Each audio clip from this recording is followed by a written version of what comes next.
Hello, welcome to Power Play, where I am still doing some preliminary tweeting to let people know the show started. But yeah, welcome to Power Play. I'm Rick Budd, your game master. My notes are somewhere here, and these amazingly lovely people that you see before you are Sam DeLev, our Kajax Eversinger, Caitlin Bruder, our Benny Beckett, Omar Najam, our Vion Vigor, and B Zelda, our Ulas Galley. Hello, everybody. And as usual, I want to start by throwing special thanks out to Jake and Lauren and the mods and everybody at QueueTimes. We love you, and we could not do what we do without you doing what you do. So just keep doing. Thank you. We love you. And yeah, so your subs and your bits help support QueueTimes, and your donations to the tip jar help support this show and the people you see on the screen. And to that end, we've got some rewards as usual. Here's how they work. If we get to $50, the team gets a point of community determination. And tonight, community determination is especially valuable because I believe, if my count is correct, the team has 1 point of community determination, and Ules has 1 point of determination, and that's it. So they need determination. If we get to $150, the mysterious benefactor in universe, our team has a mysterious benefactor who sends them useful gifts from time to time. We know outside of the universe that mysterious benefactor is you, the chat. And so far this season, you have gotten them a portable voice stress analyzer, which is +1 when detecting lies, and a one-day gym pass, which got everybody +1 to any physical attribute not to exceed 6 last week. And this week, if we get to $150, the chat can provide the team with a tracer that works at distance 8 hundreds of miles. Tracer that works at hundreds of miles. So that could be useful when the right time comes. I don't know. We can never tell with these things. So that is if we get to $150. And as usual, if we get to $250, the after credits lore drop, a revealing glimpse of some important but previously unseen part of our story or universe. You can always see that these tiers. You can always see these tiers in chat with the command unlocks. And if you can't support us by donating, you could help us by liking and commenting on our YouTube videos or sharing our tweets and stuff like that. We really appreciate all that stuff too, and we appreciate fan art and everything else y'all do for us. It means a ton. You can get Power Play merchandise. There are T-shirts and stickers with Caitlin's wonderful character art and our friend Hector's amazing Power Play logo. There you go. Omar's got one of those stickers there. Caitlin's got one of those stickers there. Those are available at the QueueTimes Teespring store. Jake will put that link into chat for you. The game we play here is called Icons. It's published by Ad Infinitum Adventures, and it was created by a guy named Steve Kenson. You can follow him on Twitter at @skenson. He is a joy to follow, I promise you right now. And the book edition that I have is published by Green Ronin. They are sold out, so you can get it on PDF, or I think there might be print to PDF versions from Ad Infinitum themselves. You can follow the show at PowerPlay RPG on Twitter and Instagram. PowerPlay is now available as a podcast for the podcast inclined, so check that out wherever fine pods are casted. That's the announcements. Time for PowerPlay.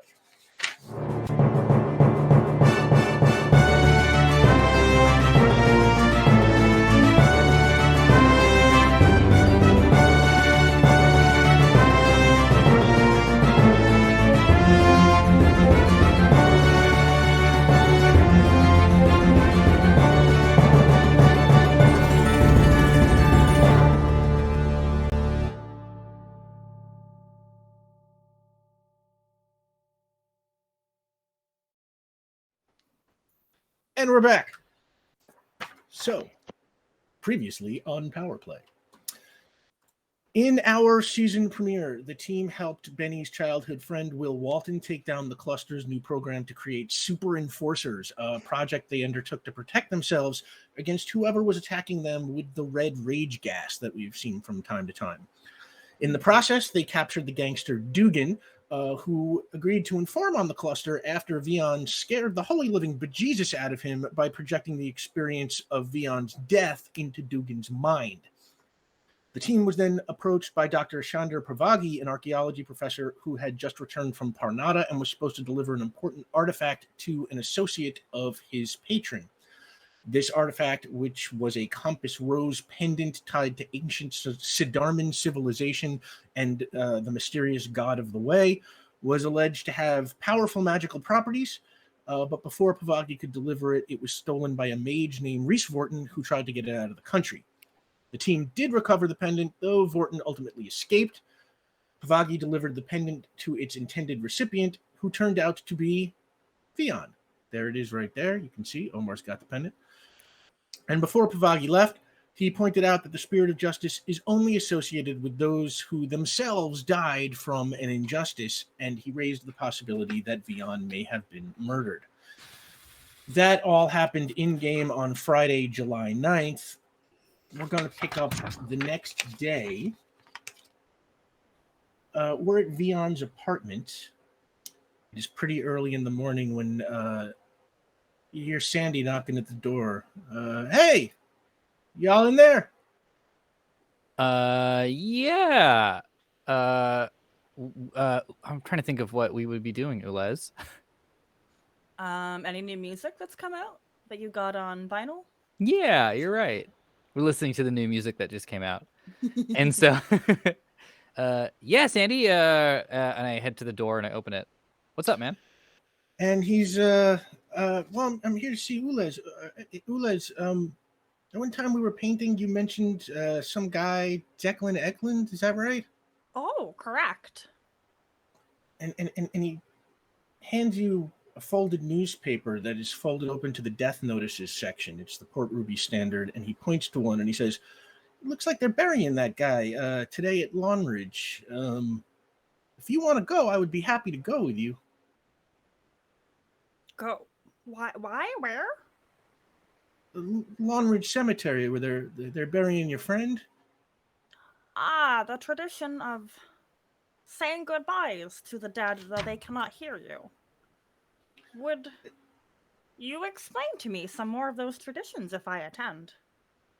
I could try. I'm not much of an expert. Oh, have you ever spoken to the dead? Huh.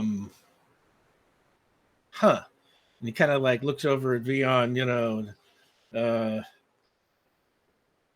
I don't know exactly. It's a complicated. Yeah, it's complicated. So I don't know.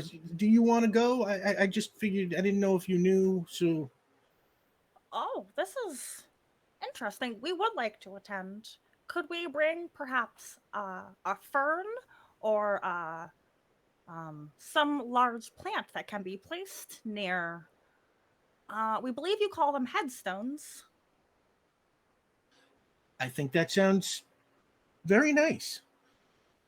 We have some cacti as well that could function quite well, or cacti. Well, the tradition is flowers, but I think cacti. I've always loved a good cacti. They will flower once a year. So, does anybody else want to go with Ulez?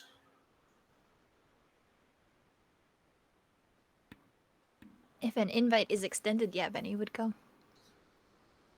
I think via text. Cadrax, Vion? I mean, I was there and I wasn't directly invited, so I'll step this one out. Oh, you could assume that Sandy. Okay. Do you want to come between too? the lines, and I'm kind of just keeping things moving. By the way, it looks like we have opened up the first tier. Thank you so much, everybody. So you have 2 points of community determination now, and if we get to $150, you have a tracer, good for hundreds of miles, level 8. Thank you so much, chat. Thank you so much, chat. Yeah.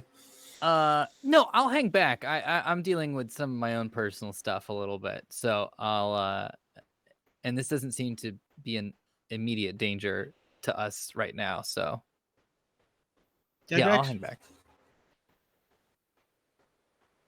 Podrex does not like human cemeteries. It makes them very anxious. That is fair. So Benny, Ulez, and Sandy go to Lawnridge. Ulez does ask Benny what they're supposed to wear. Normally, I guess to funerals, people wear dark clothes. You wear black. It's like a color of mourning traditionally. But you could probably wear whatever you wanted. Inside the house, Ulez would pose to Vion. Do you have any traditional funeral wear? Ooh, that's interesting. Because actually, the funeral wear that I would have would probably be white, because of my cultural background. That's fair. Mhm. But so I think I would pose that. Yeah. Which did you have a specific look in mind that you wanted to wear? Oh, Benny said black would work. Okay, yeah. Definitely. I've got some. How about like a nice like blazer? Ooh, that would be quite good. And can I add this really quick? We don't have to. If this is a big thing, Rick, don't worry about it. But like, I'm playing the top of my intelligence because I've just gotten into this myself. No matter what the size of the blazer is for Vion, he can tailor it for Ulez because he just bought himself a little sewing machine. Ah! So Probably take some time, but if you want, we can assume you had enough time to do it, or and just to quick, like, pinch his shoulders in a little bit and maybe give Yeah. like a little hourglass at the waist, like maybe Fold a in the dart or two at the sleeves. back. Exactly. Yeah. This is, and I don't even know, it won't be the cleanest thing in the world, but just like a quick little, just so it doesn't look baggy, it's not the 90s anymore. Okay. Sure. So, yeah. And then, let's go full suit and tie and everything. There you go. Oh, and a tie. Quite lovely. Is it a black tie or is it like got patterns on it?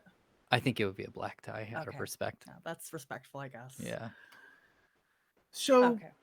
Sandy takes you to the funeral. It is, when you get there, it is just the three of you. You are the only people to attend the funeral of Declan Eklund.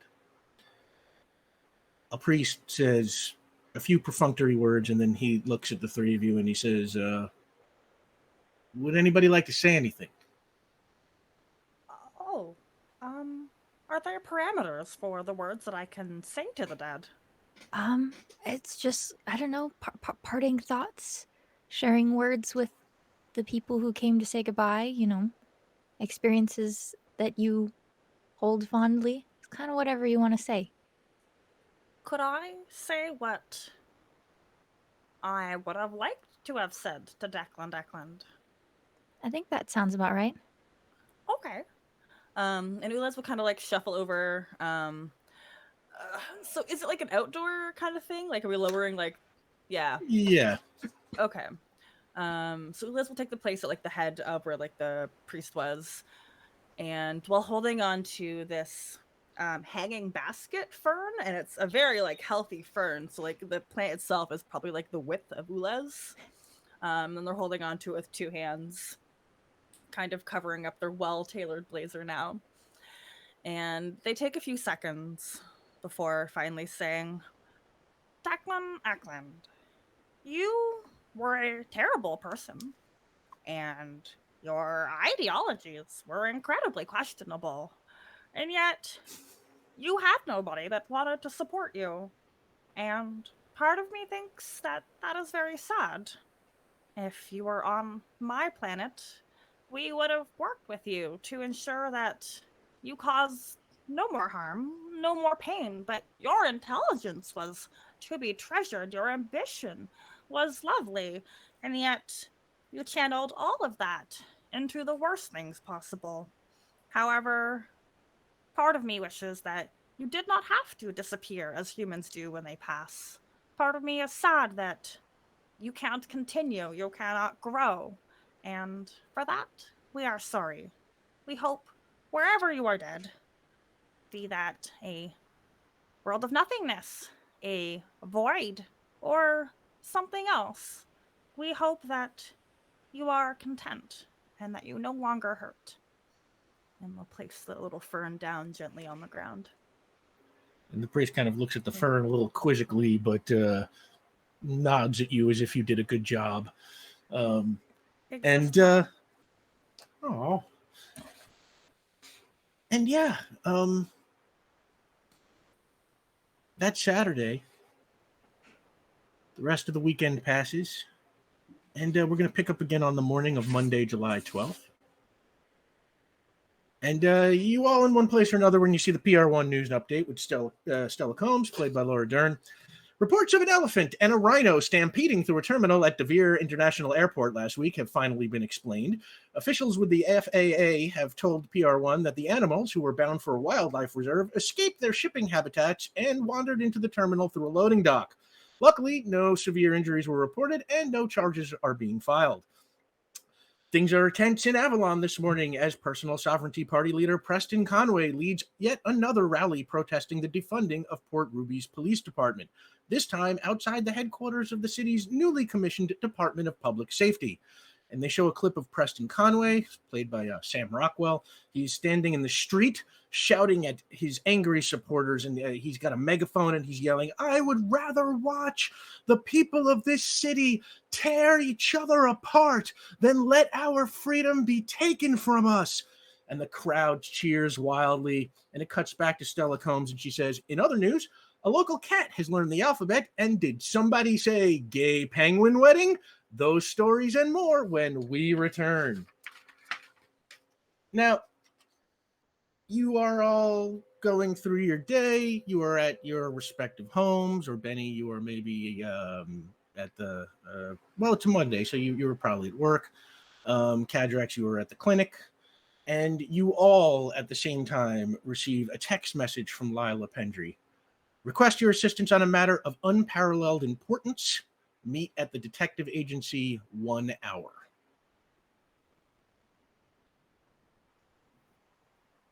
Everybody going? Oh, yeah. Yeah.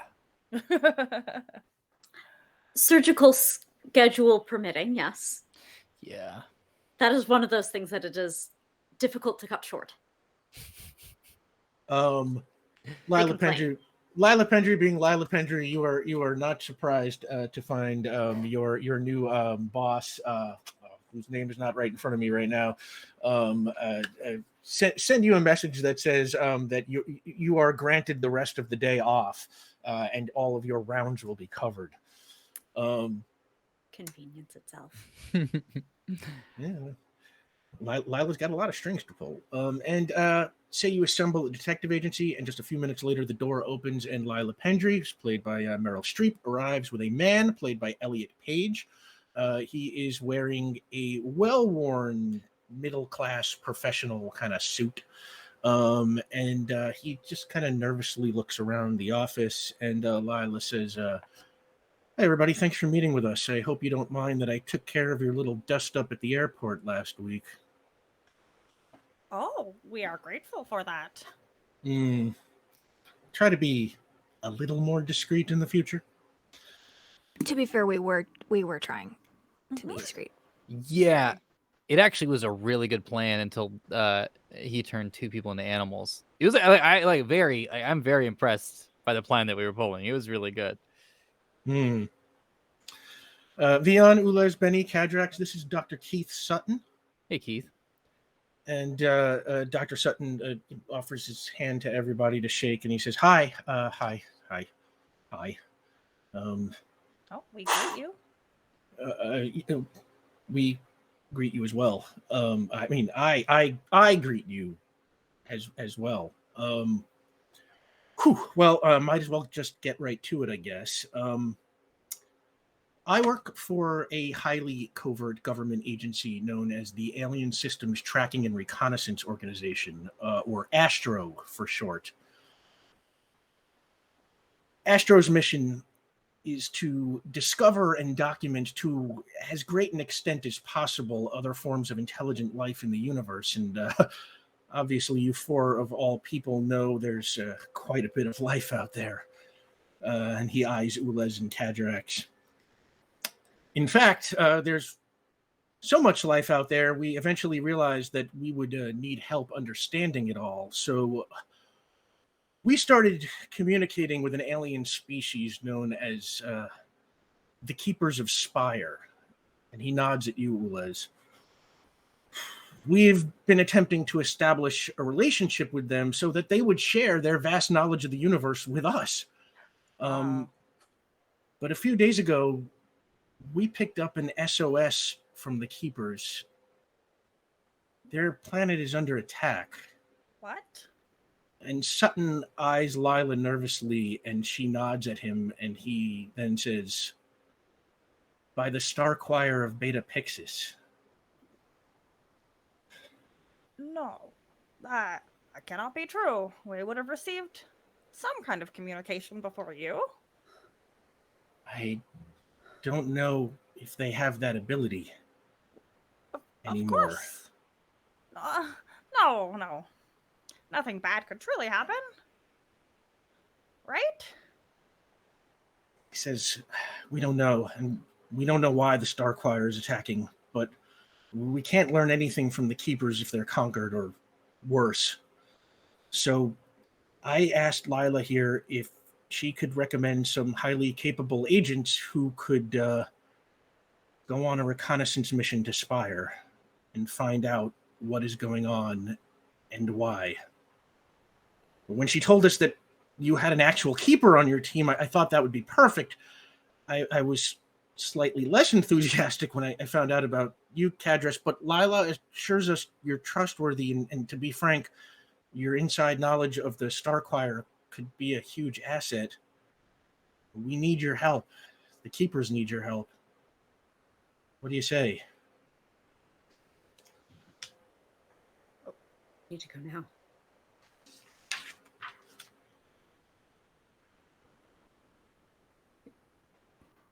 Like to space? We have to. That is where, yeah, to space. Yes.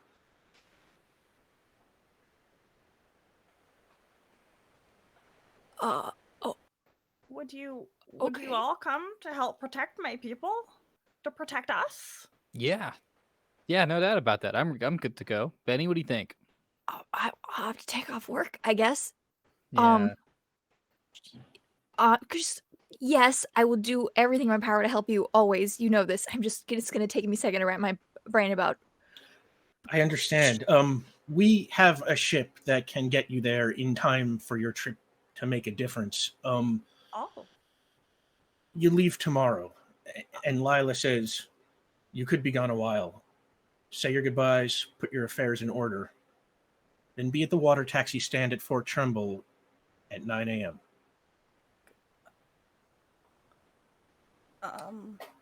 And Lila and Dr. Sutton turn towards the door and leave. Ulez will crumple to the ground.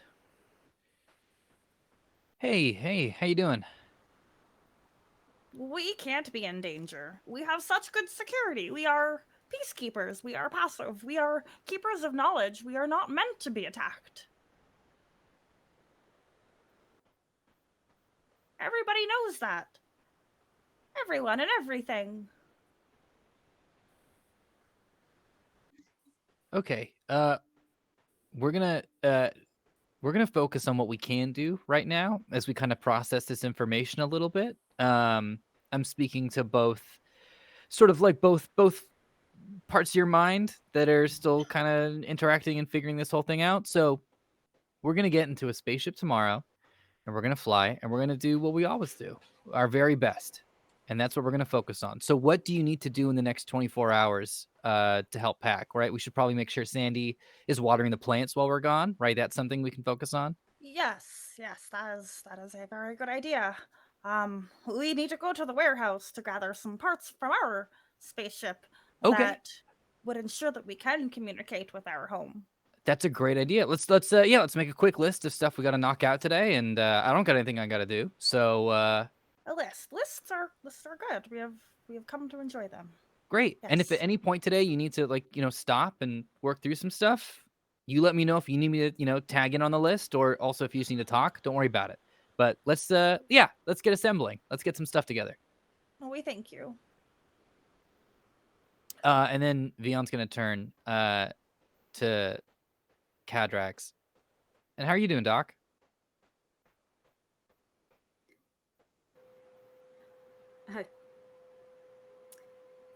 I will get my affairs in order.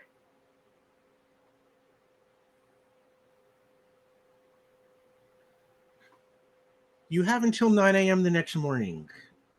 Ulez, you're going to get some parts from your ship and arrange for Sandy to water the plants. Let's say all of your bosses are amenable to time off. Lila Pendry is able to get the hospital to give you as much leave as you need, Sam, as Cadrax.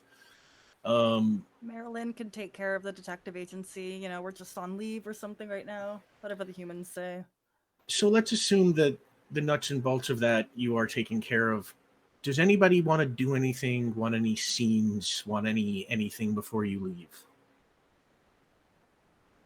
I don't know if it necessarily needs this like a full scene, but like this is Benny's like just a guy. Like this is like not like this is not anywhere in like the realm of possibilities in her mind, like has ever in her. And I think she just has to like deal with that a little bit. I think there's like an hour of just like full on like zone out dissociation where she just like sits and like has to like come to terms with that. And then I think she goes into like, okay, get over it. Friends need you. You've been nervous about stuff in the past. You've gotten through it. It'll be fine. I think she spends like several hours, like her apartment is like not livable right now and she still has shit in there. So I think she spends several hours just like boxing shit up and like putting it in the van and like driving it to like, I don't know, the office, I guess, and like putting it in a storage room. And talks to Dino, whatever, probably talks to Will, and then puts off a conversation with her moms for as many hours as she possibly can. And I don't even think she knows what she's gonna tell them, because like they haven't really talked about, like she's talked a little bit to them about like what she's been doing and stuff, but like they've been pretty preoccupied and whatever. And so like I think she just tells them that she's going on a trip for work. I think she just tells them it's fine, you know, I've got a cool position. They brought me on this team that's going to some really cool places. I'll bring back photos. They can And hear the nervousness and the uncertainty in your voice, but they both seem, very reassuring. Don't worry, honey, everything's going to be okay.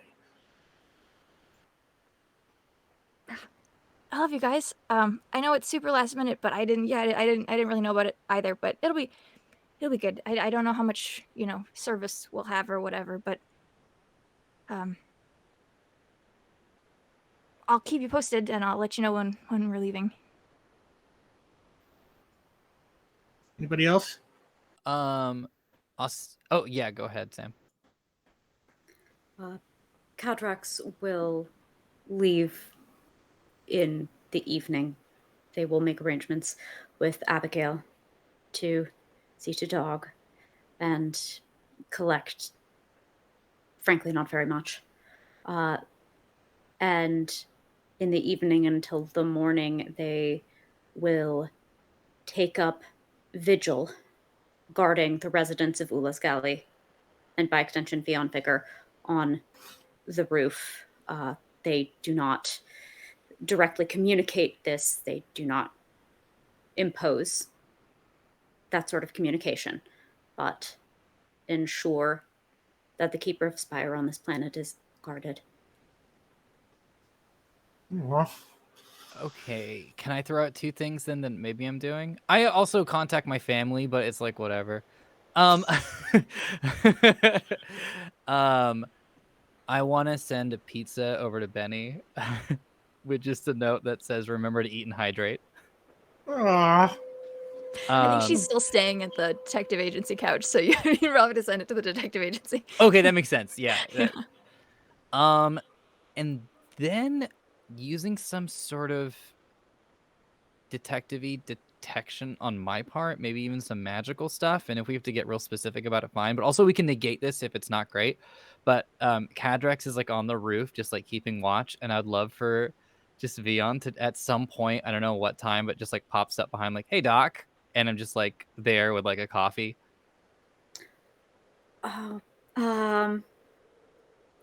So the very good news is that members of the Star Choir are very aurally aware. So I recognize your voice. So the first instinct of the shield to the throat doesn't end up happening. It's just a very sharp turn. The processing happens in time, and that's what we need to focus upon. Okay, yeah, I gotta phase more often. Is a note that I'm taking from this interaction right here, Doc? That would have been probably a good idea. But I don't know. I wanted to check in on you, and you weren't at your place, so I kind of put two and two together. How are you feeling?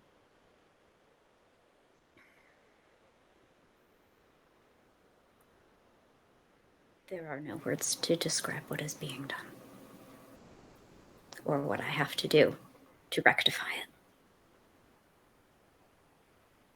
And what that might cost. I don't know if anyone's going to get a chance to say this to you, so I'll go ahead and speak on behalf of everybody who hasn't voiced it quite yet, but I'm sorry that you're in this position. I'm really sorry. Thank you, but I am not. This is necessary. This needed to happen for my people to be brought to a better way. That cannot be this. This cannot happen. It should not. And I must honor that I am given the opportunity of stopping it. Vion's going to hand over a wrapped package. I was planning on having a conversation with you in a different context because the last few days have been a little intense and we were going to chat, but I think we have maybe some more stuff to meditate on, so we'll save that. But I want you to have this, open it. There's a note inside. Open it when you need to, or maybe when you don't need to anymore. That's up to you.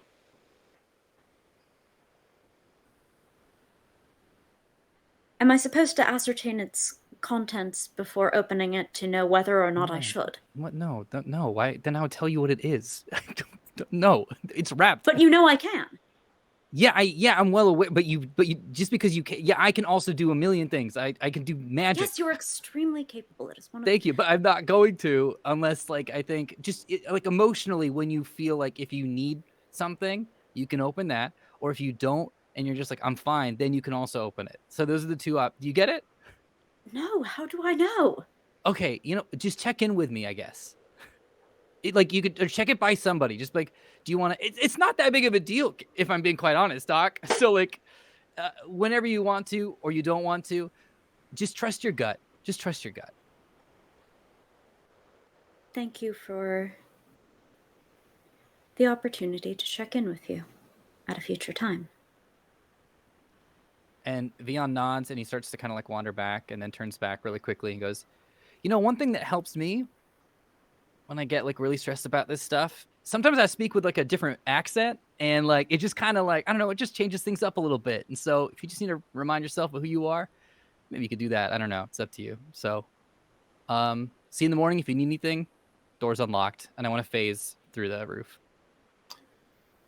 And I guess we forgot to switch tonight, but let's just say we're at the next morning. It's Tuesday, July 13th, and everybody meets at the water taxi stand in Fort Trimble, I assume.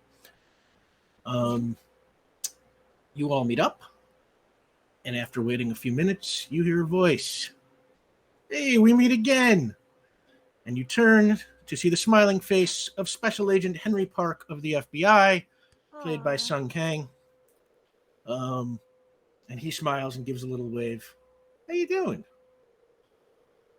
Sorry I wasn't around to help with that whole frame for terrorism thing. I was out of the country with my sister Michelle. She sends her regards, by the way. You four will always be our heroes. Oh. We thank you. No, we thank you. All right, Lila wants me to make sure you get where you're going. Everybody ready?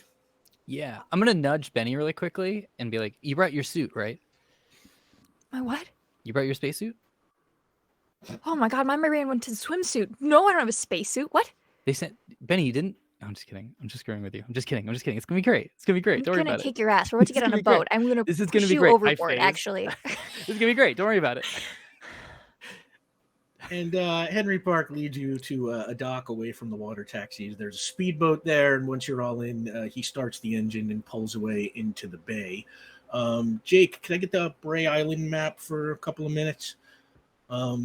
You is sunny day. The ride is very pleasant. And Henry says, "So you're really going out there?" Oh, yes, absolutely. It's not as far as you believe. Space is quite close.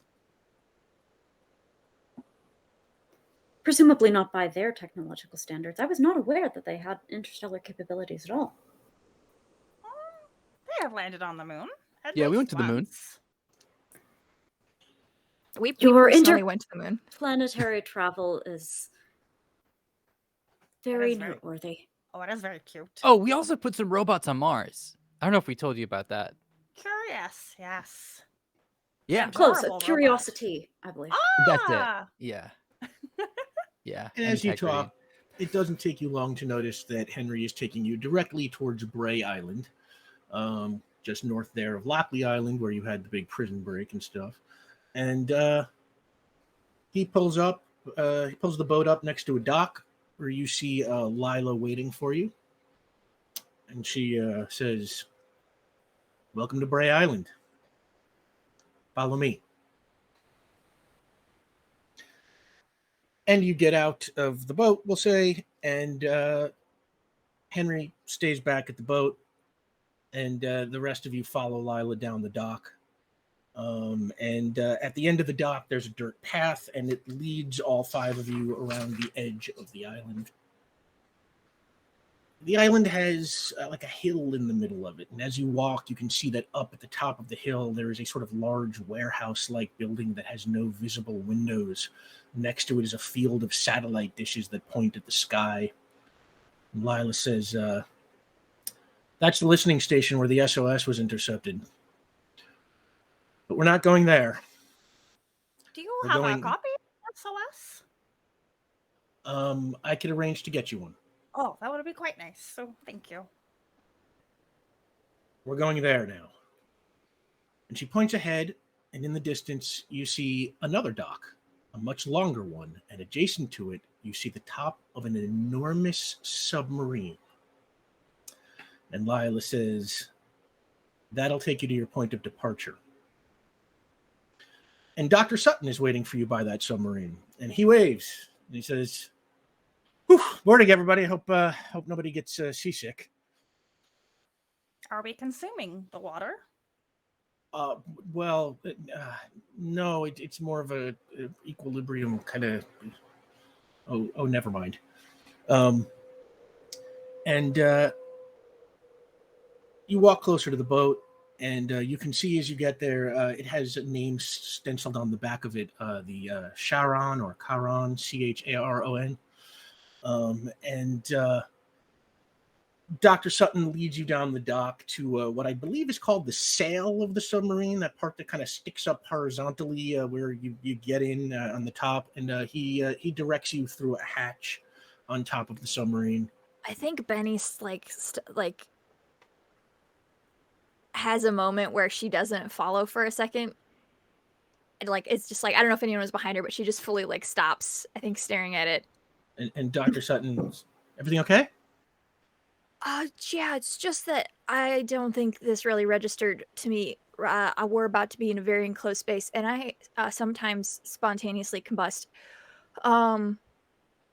Oh, it's really big in there. I think you're going to be okay. There's plenty of space. It's not like you won't feel like you're in like an enclosed space. I don't think. No. I mean, like I burst into flames sometimes. Benny, the cuffs. Oh my god, do we have those? Yes. She holds her hands out immediately. Yeah, I'm going to credit you with saying that you've packed everything all of the mysterious benefactor gifts that are portable. Okay. Speaking of which, I thank think you. we are just a little less than halfway towards the mysterious benefactor gift. So thank you. Ooh. Do you hey Benny, do you want the cuffs, or I can just cast nullification? That's cool too. So you Whatever. don't have to, you know. Yeah, that might actually freak me out too. Okay. I just don't want to, accidentally kill all my friends because I got nervous. So, yeah, that'd be cool. Yeah, I'll cast nullification. Vion, I will credit you with casting nullification since you have as much you. time as you want to make this work, and we're not in like a battle situation or anything. Do I feel weird? Um, Do I feel different or something? I've never been nullified before. Oh, interesting. No, you Okay. might be like, trying to, Oh yeah, she definitely might- would want to test it, like to right, double yeah, check. testing it out or something. But otherwise, you feel like you. Okay. Okay, that's cool. And Dr. Sutton motions to the ladder. She'll go. All right. Say one by one, you all climb into this hatch and come down. And at the bottom of the hatch, you find another man waiting for you. He's played by William Jackson Harper. And he waves and he says, welcome. Hi. I am Dr. Irvin Mosley. Welcome aboard. Welcome aboard. Kind of does a little salute. I'm not actually in the military. I just like doing the salute. You must be Benny, Vion, Kadrax, Ulez. It's very exciting to meet you all. And once you're all in, Dr. Sutton enters and closes the hatch behind him. And then he takes a walkie-talkie from his pocket and he says, "We're all in." And a moment later, you feel the sub's engines kind of roar to life. And the whole thing starts kind of, just vibrating a little bit. And Dr. Mosley says, it's not a long trip, but you want the grand tour? Oh, we would like to see a lot of this place. We are unfamiliar with a submarine. And Dr. Mosley and Dr. Sutton walk you through the whole sub. Living quarters, engine room, communications area, navigation station, the bridge, the whole deal. Explaining so many questions if they're not explained. Yeah, and I will credit you. Yes, you ask all those questions, and they answer as best they can, and they seem to really get into it too. They love talking about their submarine. And I might be the only one that follows, though. I don't know if Kadrax and Benny and Vion go with me. Softly behind you, Okay. like one step behind to the right, kind of vibe. Yes. In terms of Vion, this is free research. Research, if you will. Free research.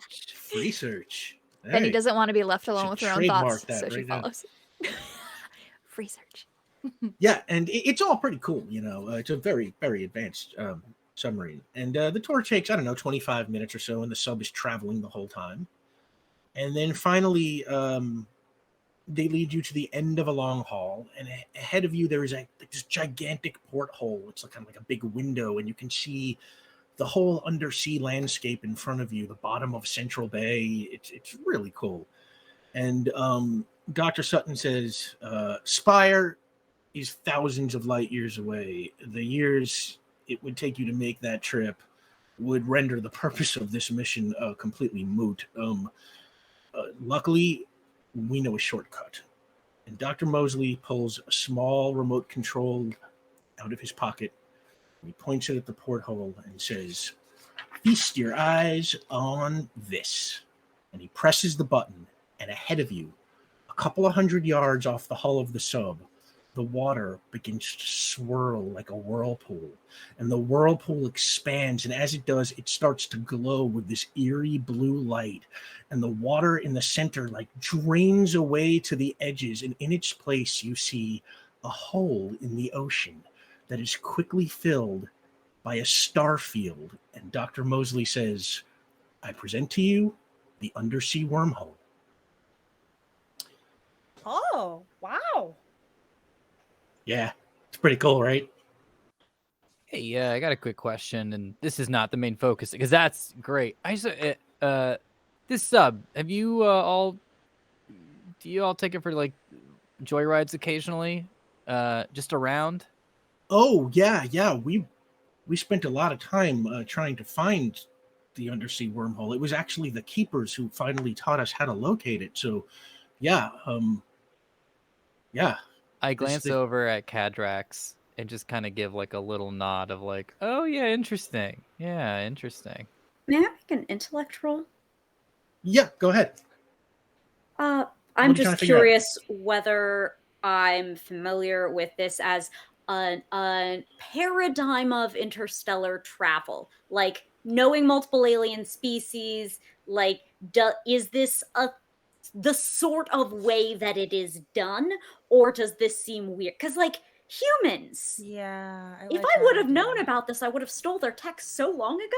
So it's just like, where is this coming from? What does this seem like to me? Is this like, oh yeah, Give the me French an- have something like this. Give me an intellect roll. Can I do this? Oops. God Whoa. damn it. Yep. That's what happens when I punch And my they're back. camera. Oh, Hey. My word. be Note to nice to self. camera. What'd you get? So that was a 10 for me. 10 for you. Ulez, you want to do the same? Yeah, for the exact same purpose. Can I assist Ulez with something? It doesn't really work like that. Okay, it's fine. Why? What are you trying to do? 10. 10. Okay, both of you got a 10. Don't worry about it. I'm going to say that being space travelers, both of you have heard of wormhole travel, although neither of you have actually participated in it. Ulez, you know that the Keepers have tons of information about wormhole travel. It is not your department. It is some other Keepers somewhere that know about that kind of stuff. Cadrax, for your 10, I will say that, you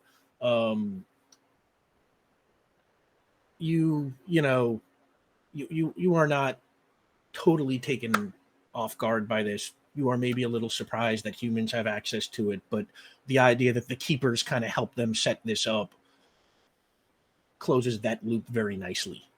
All right, it's not chemtrails. Got it. And so the two aliens like investigating that and doing intellect rolls, I'd love for Vion to just go like, okay, good, so it's like a Stargate thing.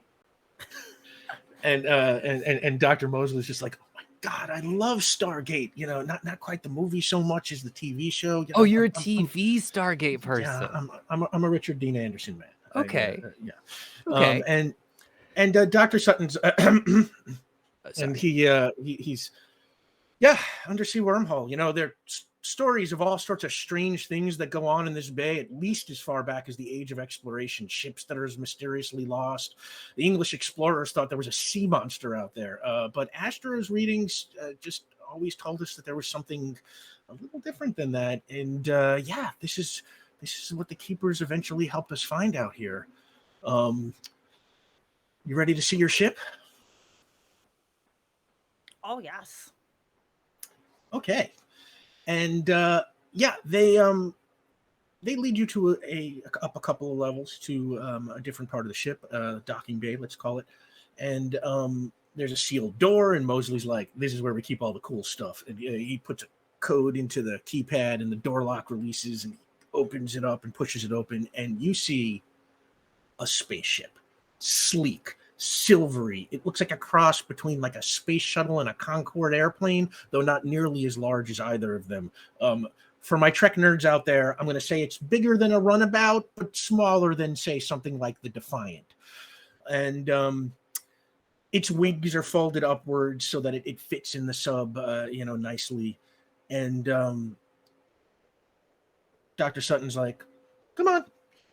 And he walks over, and there's like a platform leading in, a la the Millennium Falcon or something like that, like a ramp. And he takes you in the ramp, and he starts giving you the tour. It is very cool inside, extremely advanced for, Vion and Benny. This is, you've never seen technology like this. For Cadrax and Ulez, Yeah, how is it to us? this is probably like, this is nice. This is pretty cool. Like Ulez, tell you what, Ulez, do me a favor, make an intellect roll. Heck yeah. 9 if I don't know what to add to that, so just 9. You could roll, add any of your tech bonuses, but it's okay, that's fine. Cadrax, also give me an intellect roll. Hey, 11. Ooh. Okay. Dr. Sutton, he takes you around and he shows you there's a bridge that's got seats for 2 pilots. There's a medical bay, a navigation area, a small section for engineering, everything you'd expect to find in kind of a small ship like this. Ulez, you walking around, you easily notice all of this design is very Spire inspired. This is all looks like the Keepers probably had a lot of input into this design. Some of it even reminds you of your own ship. Okay. This is probably running around touching like, oh, I remember this in one of the original models. You should see what they do now. This is very cool. And these windows? There's only one window, really, and it is there's 15 panes in between, and they all serve a different purpose, and they're just going off. Yeah, and Dr. Mosley's just like, when you get back, we have to have lunch or something. I have so many questions I need to ask you. I can't believe there was an actual keeper right here the whole time, and I mean, nobody told me. I spend so much time in the submarine. I don't really know what's going on in the world, but we got to talk sometime.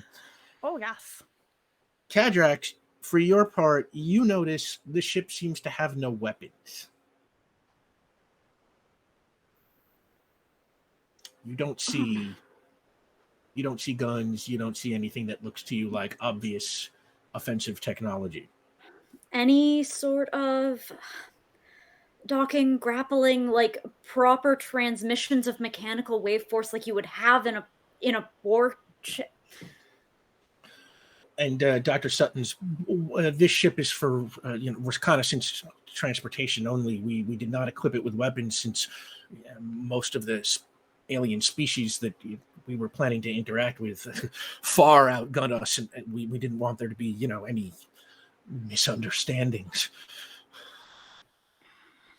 However, there is an airlock, so I mean I know some of you have offensive powers. If anything came up, you needed to blast something out of your way or something like that, you could take one of the space suits, and he points to the wall, and you see 5 space suits hanging on the wall. They're white, big enough to fit over your clothes. They have the those big clear face plates that they give space suits in the movie so that you can all see each other's faces and emote to each other while you're having scenes.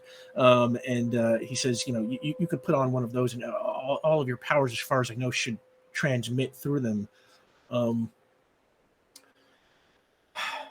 But no, the ship itself is not designed for offense. So, be careful out there. I look to Benny. I look back. Benny looks scared shitless. And to keep things moving, I'm going to say, they take you through the rest of the ship. They explain what everything is. They tell you anything you might want to know. And if any questions come up along your journey about, like, did I ask about this? Did I ask about that? We can, flash back to the scene and find out what it is you learned. And Dr. Mosley says, Ulez, the Keepers did teach us how to build this thing. So yeah, it functions a lot like your own ship, which makes you the pilot. And he points to the pilot's chair. Oh, that is lovely. We have a rather strange question, but do you have any spare arms of my people? Spare arms? I just have the 2.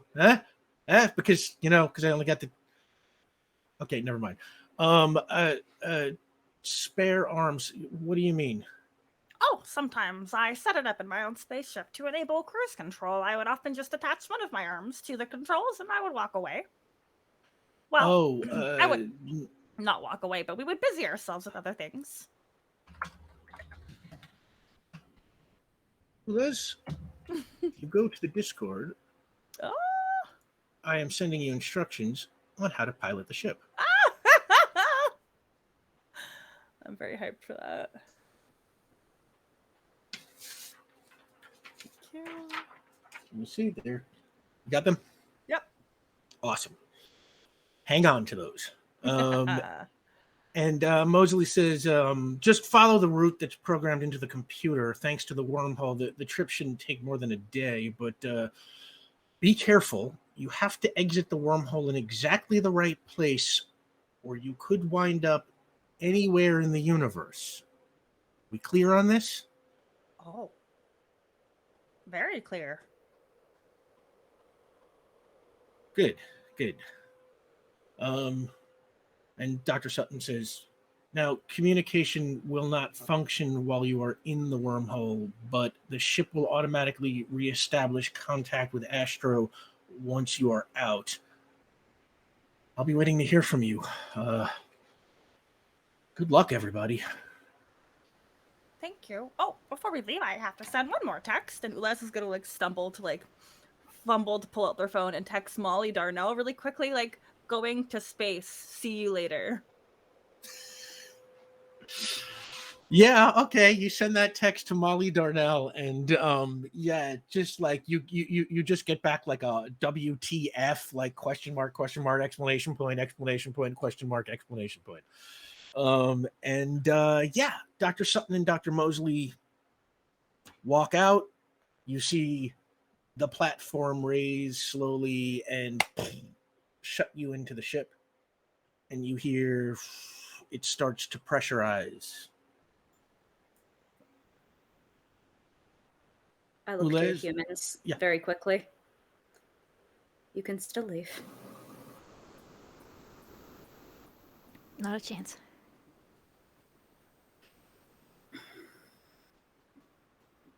This is all expenses paid trip to space. This is great. When am I going to get this next time?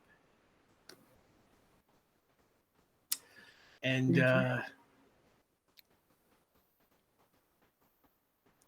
Cadrax, I did promise you I would take you to my home planet. We apologize that the circumstances are not at all what we wanted, but I am so happy that you get to see where I came from.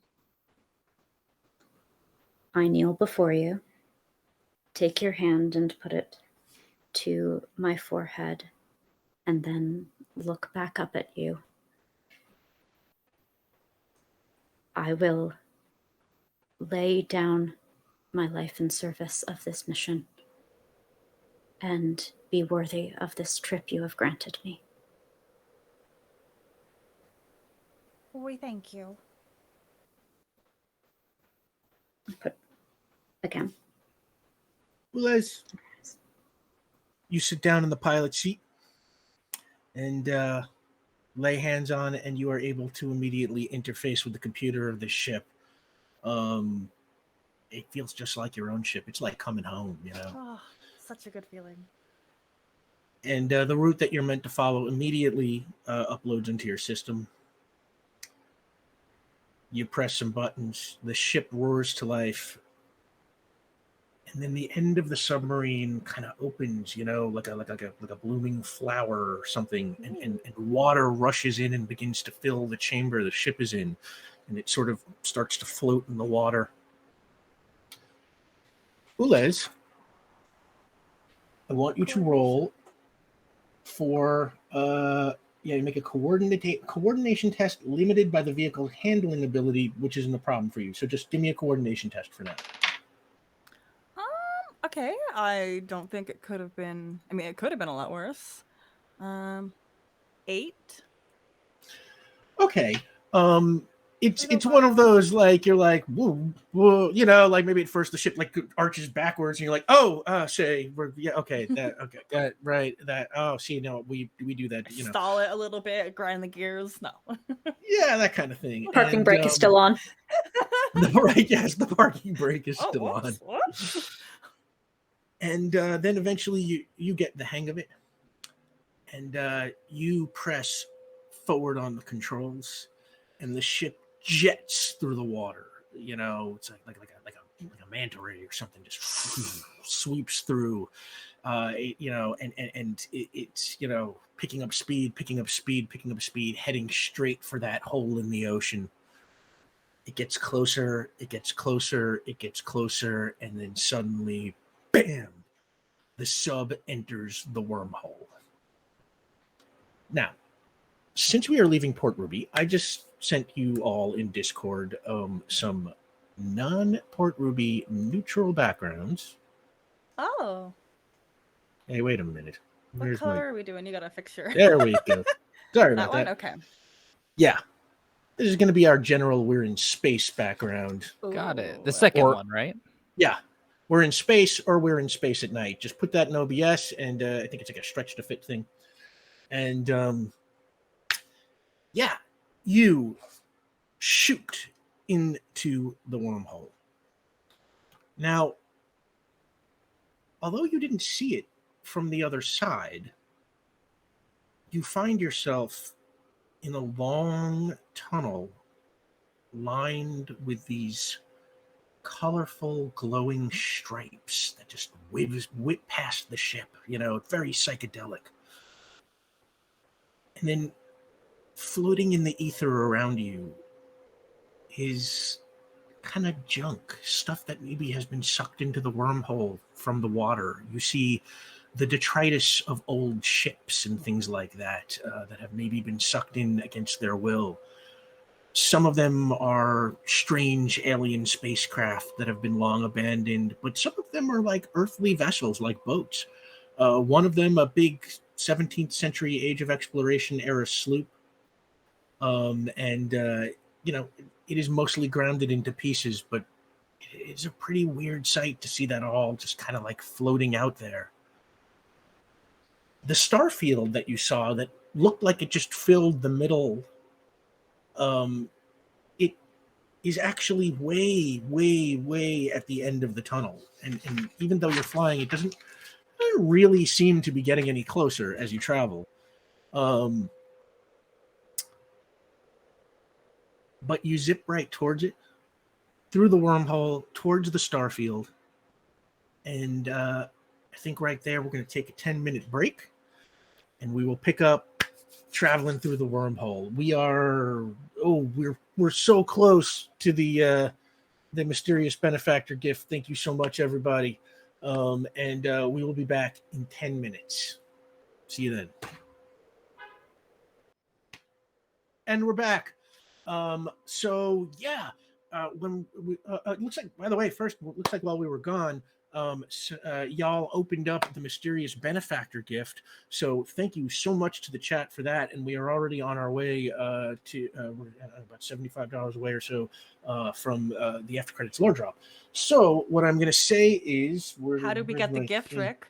How did we get the mysterious benefactor gift in this wormhole? Yeah, that's a good question. Well, I'm going to say is that the ship is equipped with a tracer that works at hundreds of miles, which was, you don't know, inadvertently paid for by your mysterious benefactor who has connections to Astro, because your mysterious benefactor is just that omnipotent. So you are traveling through this psychedelic wormhole that is filled with the detritus of old ships, spaceships, boats, all kinds of stuff. And the ship, it's a very smooth trip. You see the star field way in the distance ahead of you. And you're just traveling. Anything you want to talk about, anything you want to do, you got some time.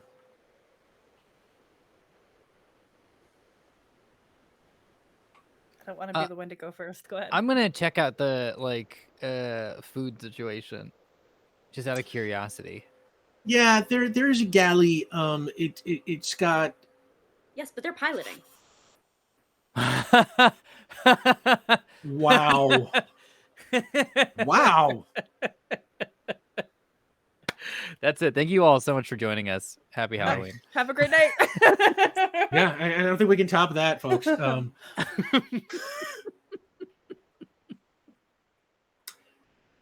There is a kitchen area. Yeah. We're not walking into that one again. Don't you dare.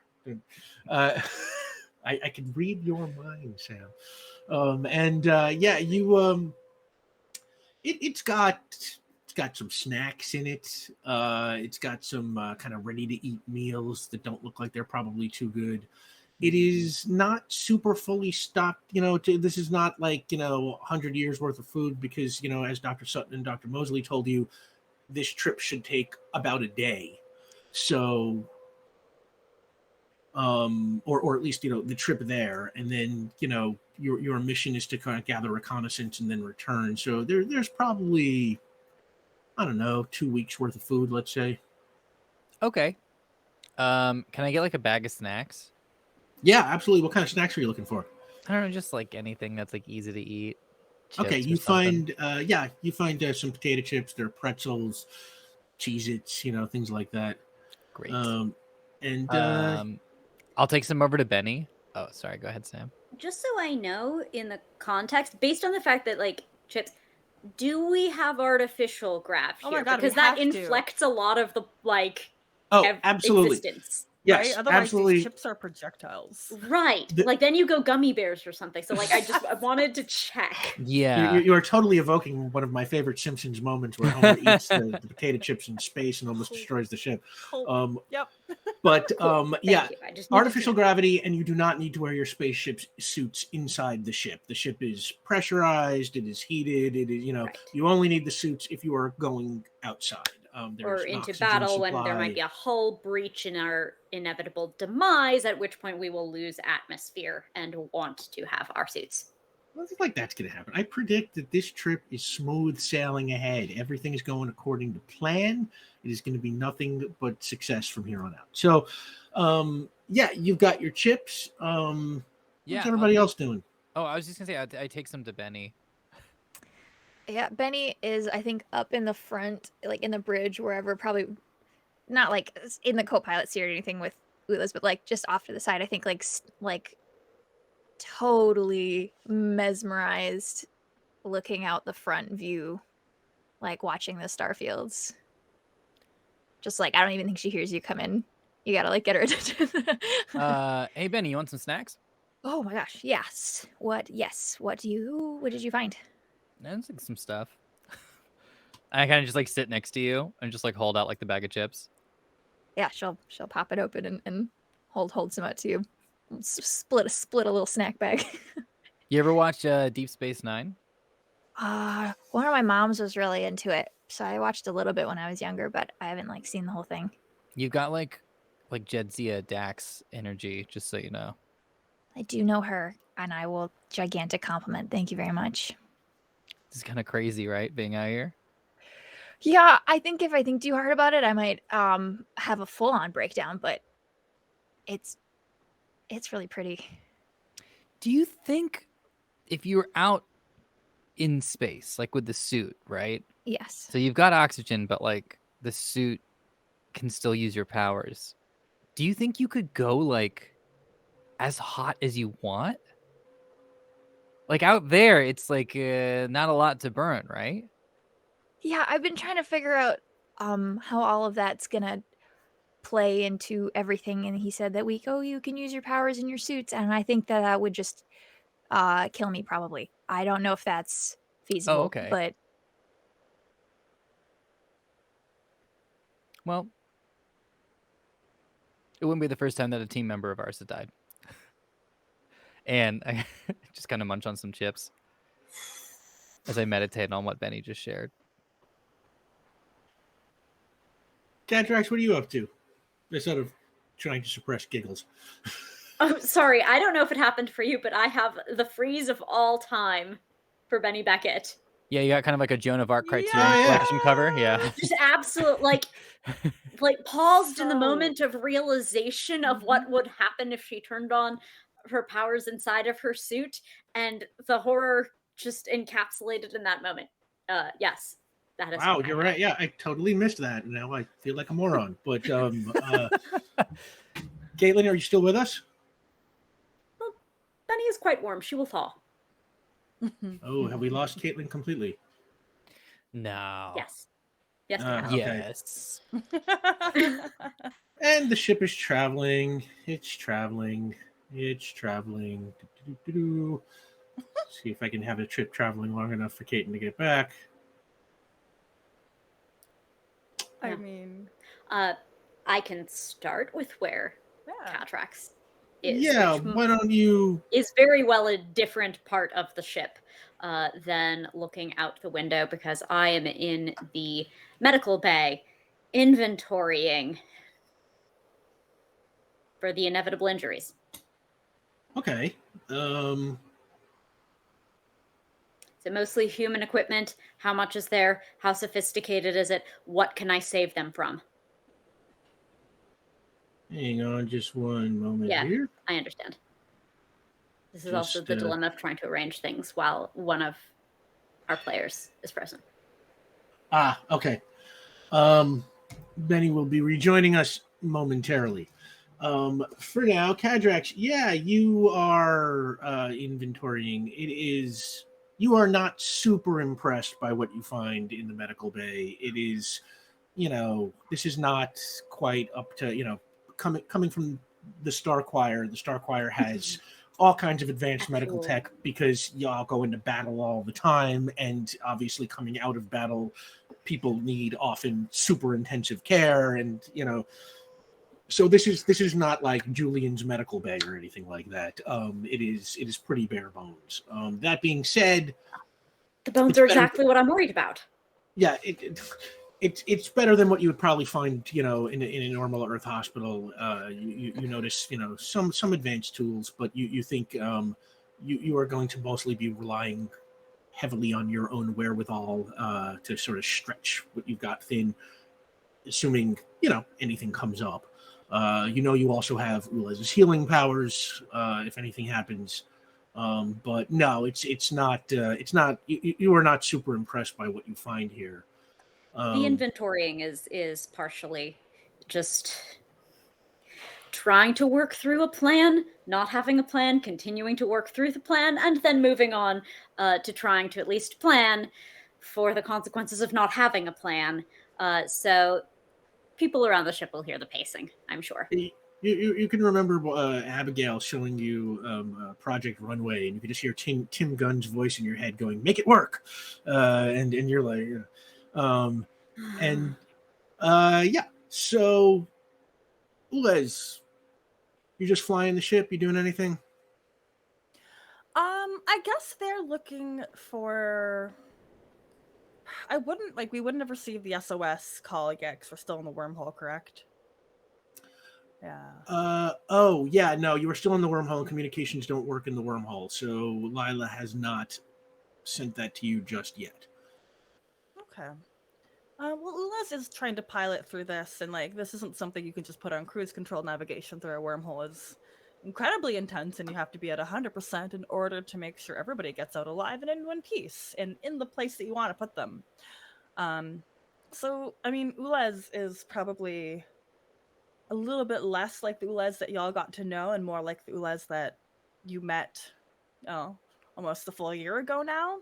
Rather straight-backed, very stiff, in the piloting position. None of the comfortable, almost human-esque mannerisms that they have adopted. Those are all gone now, and they're just maybe muttering quietly to themselves how badly they want to go home. Oh. Well, you're all doing your thing. Anything else anybody wants to do right now, or? Okay. And, huh? It's about a day. So after my panic inventorying, where do I catch Vion? After snacks? How many? What's he up to? Good question. I think after a little bit of looking at the window, I would get bored. It's amazing, don't get me wrong. But at a certain point, I'm just like, yeah, stars. Or no, wormhole. So I don't know. I guess I'd be looking at other parts of the ship. I'd just be in one of the other spots, kind of just checking out a spaceship. You seem less alarmed by space than your fellow of the species. Well, yeah. I guess in general, I've watched a lot of sci-fi, so I kind of feel very acclimated to this sort of experience. And Earth itself is technically traveling through space. We're not, stationary in one spot. Even when we're in the sun's orbit, we're moving in 3 dimensions. So as a kid, that scared me a lot, that concept that we're just floating in space. But I don't know. It's also nice just to get out.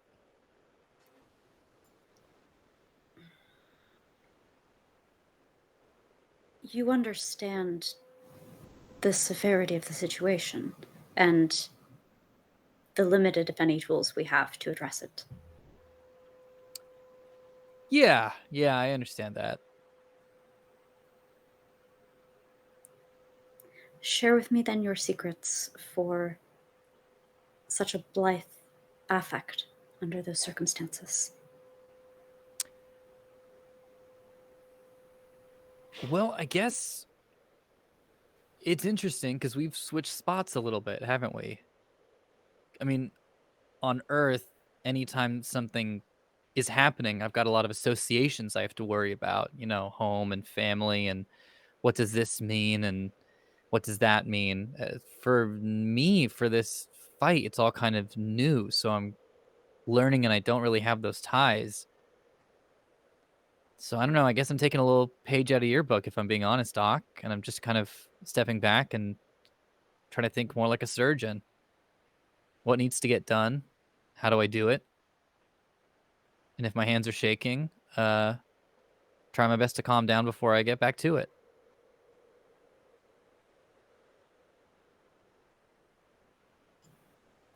Can I ask you something? Of course, yes. Your society. What's like your least favorite thing about it? I don't understand. Like, what's something that's always kind of annoyed you, and you've been like, you don't really want to voice it, but then you came to Earth and you saw how other culture is, and you're like, oh yeah, I guess we don't do that, or oh, we do that one thing too much, and other folks don't. Can you give me an example? Oh, sure. I mean, for me, it's like, a meeting, both you and Ulez. It's like, oh, wow, other civilizations have a lot better communication than we do. Humans, we don't. We really need to put our heads together a little bit more and put aside our differences and work a little bit more as a coherent unit.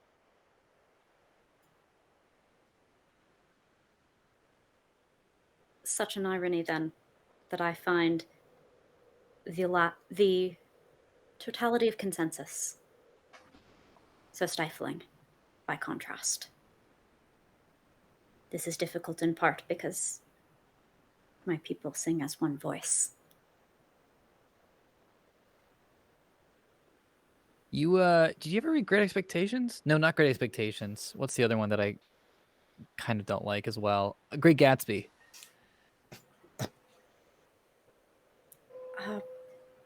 I do not recall that among the stories of your heroes. Yeah, well, it's about a lot of better off people complaining about the people who are better off than them. So for me, I kind of don't really have a lot of vested interest. They're all quite terrible. But there is one line that's kind of coming to mind right now, which is when Nick Carraway says, "You're better than a lot of them. You're better than a lot of them, Cadrax."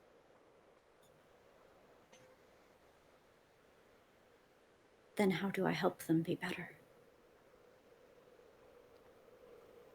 I don't know how you all function, but you're musically inclined, and with my very layman's knowledge, I would go so far as to say that if you're all a chorus, it usually happens on the function of chords. Correct me if I'm wrong, but there's usually a root note that everything else revolves around, right? That determines the tone of conversation, yes. Just change the tone. I think. I don't know. I don't know that much about this. I don't know much about your civilization. I don't know much about music, but it just made sense to me in the moment.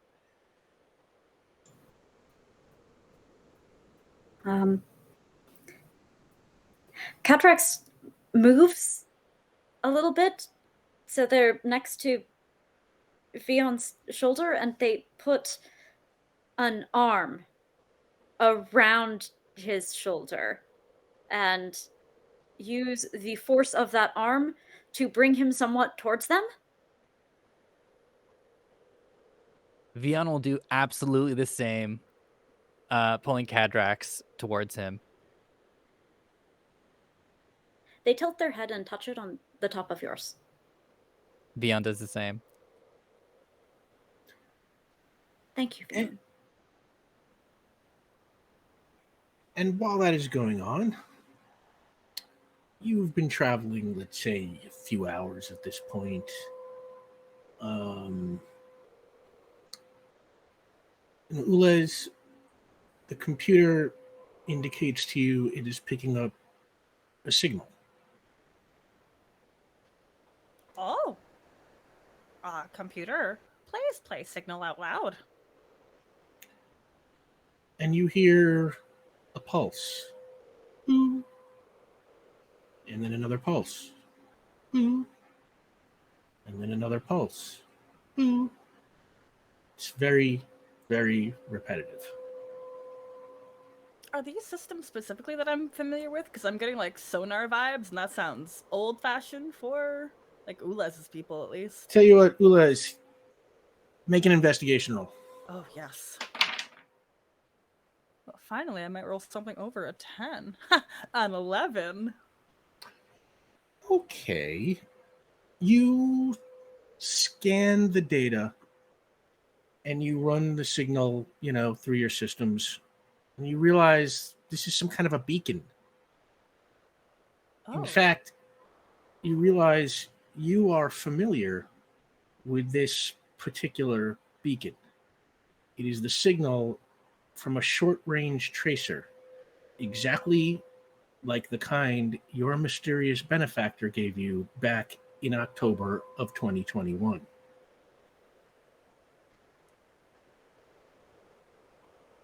Benny, are you at the bridge with me? Yeah, she's still up here with you.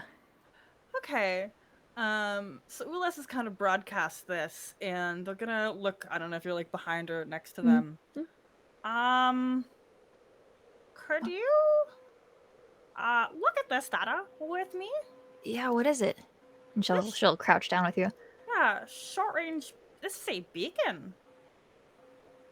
And Like we'll the try one to- on the ship? Very similar. I don't know if Benny's quite equipped to understand this kind of data. I don't know but she will look over with you and will, yeah. She'll sit and I think she'll sit and ask you what things mean as a way of helping. Okay, so if this says this, what is that implying then?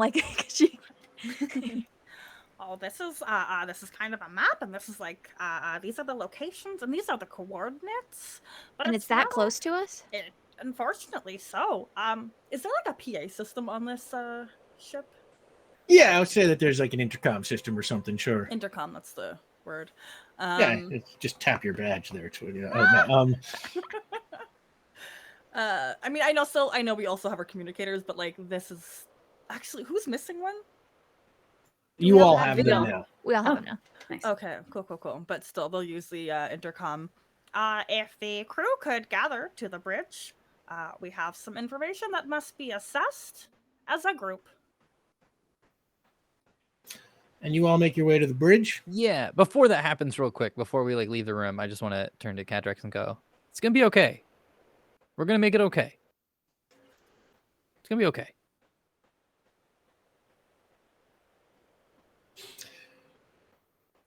Of course. And then you... Oh, sorry. Sorry. Yeah. And we move. Oh, no. then, After the light, I just keep moving. Yeah. Then you make your way to the bridge. All right. We got a hailing signal or something like that? I imagine we would. Rick? Again, we are still in the wormhole, though, so, is there So a way it's that not we a can communicator. establish? A three-way exit coming up is sort of what my understanding is here. There's an earlier exit kind of vibe coming up. Imagine a bink, bink, bink, bink, and then you turn off. I That's like just that. what's in my head. Okay. Yeah, you were warned that you could leave the wormhole at the wrong spot. So it's it is, yeah.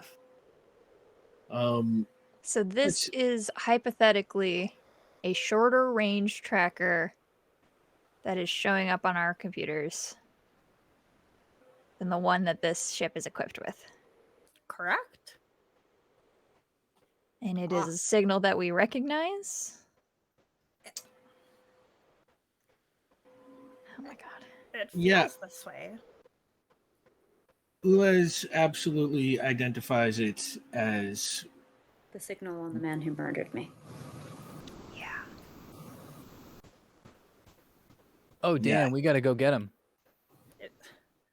Is this near our exit point, or is this total detour? Oh, this feels like a detour entirely, but is there Actually... something- Oh, go ahead. Let's make an intellect roll. Ooh. I now realize the man who murdered me is non-specific. Jesus. At this point, yeah. 11 with nothing added. Yeah. To tie that all together, yes, you put your heads together, and as Kadrak says that, Vion, you remember putting a tracer on Sunny before he disappeared. Ulez, you know that this tracer is the same kind. Very, very, long probability that there would be something different out here, like that is that similar to the technology that you encountered. Mm-hmm. And from your latest scan, you get the feeling it is coming from inside the wormhole, and it is getting closer to you. Oh. Like it's stationary and we're moving towards it, or it is actively coming at us. That is a good detail. It is actively Jesus coming Christ. at you. Should be Based noted. on the time between the beeps and how they shorten, how much time do we have? Let me run a quick scan. Rick? Ulez, give me an intellect roll. I'm so afraid. Oh God. Oh, Yes. that was not my best. Can I add? Oh, Can you add because like it's just an 8. investigation? Maybe, I don't know. Yeah, I'm looking up stuff. Yeah, you're okay. kind of a stretch, but I'll let you have it. Thank you. 10. 10. You figure you've got 5 minutes. Jesus. Uh, Okay. we must react rather quickly. We have 5 Earth minutes to proceed. All right. We are unarmed and woefully unprepared to engage in combat inside of a wormhole. What magical tools do we have? Well, I could teleport something over. I can change the shape and size of stuff.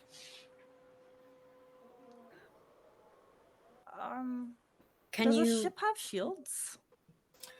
Yeah, your ship has armor that is at Okay, level that's what the 5. equivalent was. Okay. Yeah. Thank you.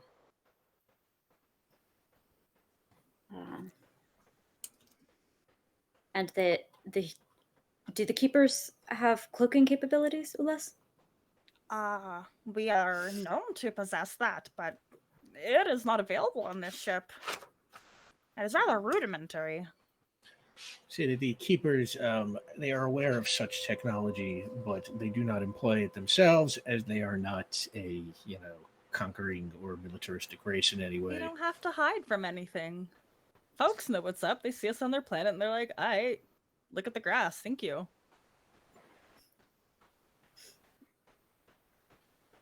We only have some shields, but well, when two things are going to collide with each other, I'm rather concerned that our shields might not hold up. Yes, and if he's on any kind of a combat vessel. Mm-hmm. Yeah, we don't know what type of vessel is coming at us. We don't know if they're coming at us or if they're just heading in the opposite direction, and this is a coincidence. We only have them on scanners because we picked up the little ping. Maybe they don't know we're coming. I don't know. I mean, most likely they have a ship that has superior technology than what we have aboard here. That's Everything here is quite functional, but we do not possess the true capacity and necessity tools that is necessary for space travel. This is just, well, it is a human version of what they think we need. We are going to go put on our spacesuit. Yes. Quick question, Benny. What do you think the effects of wormhole would be on you? I would assume the same thing that would happen to anybody. I don't know what happens in a wormhole. I think I slept through most of high school physics. Your human physics are wildly wrong about wormholes. Okay, Oh. so what would happen to any of us if we left the ship in a wormhole? Yeah, what would happen to the humans? May I make a medical roll? Yeah, go for it. 7. Oh, sorry, 8. 8. Ooh.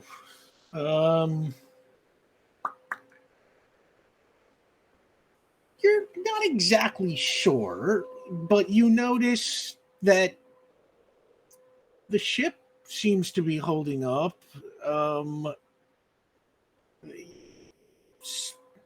You don't know quite how much physics is going to translate, but nothing too bizarre seems to be happening to the structure of the ship or the structure of all those other ships that you have passed along the way, which just seem to be kind of floating in the ether.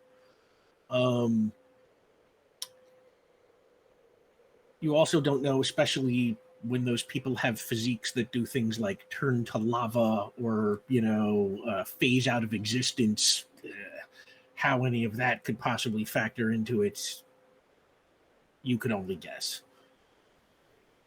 Even if I were a specialist in wormhole interstellar medium, it would be very safe to assume that it is not, by some wild quirk of probability, friendly specific to the physiology of your species. It is a very delicate homeostasis that you have, at least by paradigm, although both of you are in your own ways non-paradigmatic in ways that make it difficult to give a full medical response. We do not know. It is not known. Okay, cool. So are we preparing for combat here? Are we preparing to be boarded? Do we offensive, defensive? Okay, let me ask one quick question, and then I'm gonna pitch one of my Those patented signals bad are ideas. getting closer together. Okay, yeah. Yep, Can we yep. tell how big the ship is, Ulez? I can run some scans, but we do not have a lot of time. Okay. Let's run some scans. Oh, finally a 6 on the dice. Woo. 12 and then a 14 if I could add my investigation. Okay. You start running some scans. Dion, what do you want to talk about? Well, it really depends on the size of the ship, but I turn to Benny. All right, this is a little out there, so go with me for a second. We're in space, dude. Like, it's this. Well, Anything that's goes. kind of the optimal thing. I remember a spell from my book that I paid no attention to whatsoever because I honestly did not think it would come up. But I can cast cosmic power, which might be able to adapt your fireness and magma into just space energy. And I could also, on top of that, cast flight if you want to just sort of punch this thing out of the sky. And out of game, I'm just going to say what I'm proposing to you, Caitlin, is I can turn you into Captain Marvel. Oh my god.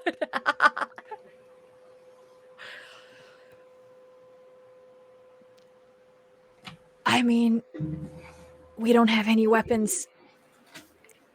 That's If that's what we're gonna do, if that's what we gotta do, yeah. I mean, yeah. You want to punch a ship out of the sky?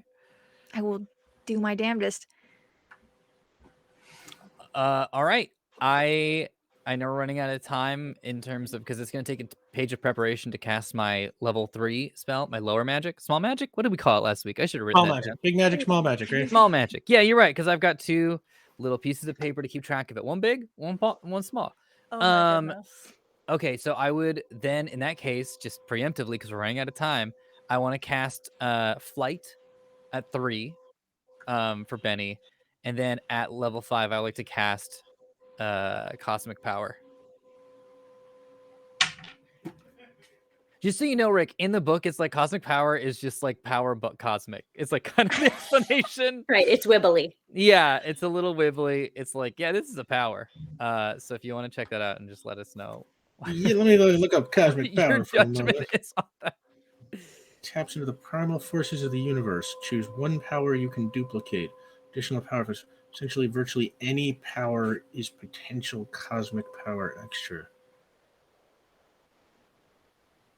It's like energy control or whatever. So if I could decide, Well, yeah. What is it that you? Yeah. I would like to give Benny, you know, the Kirby crackle is this getting too nerdy? You know the Kirby crackle in like old Jack Kirby comics where something is so strong in its cosmic energy, it's just little bubbles like behind us, and it's just like energy being blasted. Sure. So whenever Benny would do like fire attacks, those become Kirby crackle. Like those become like just cosmic energy instead of fire. Okay, hold that thought for 1 second. Okay, I will. I've been holding this thought for years now. And we are addressing the noise. That's very good.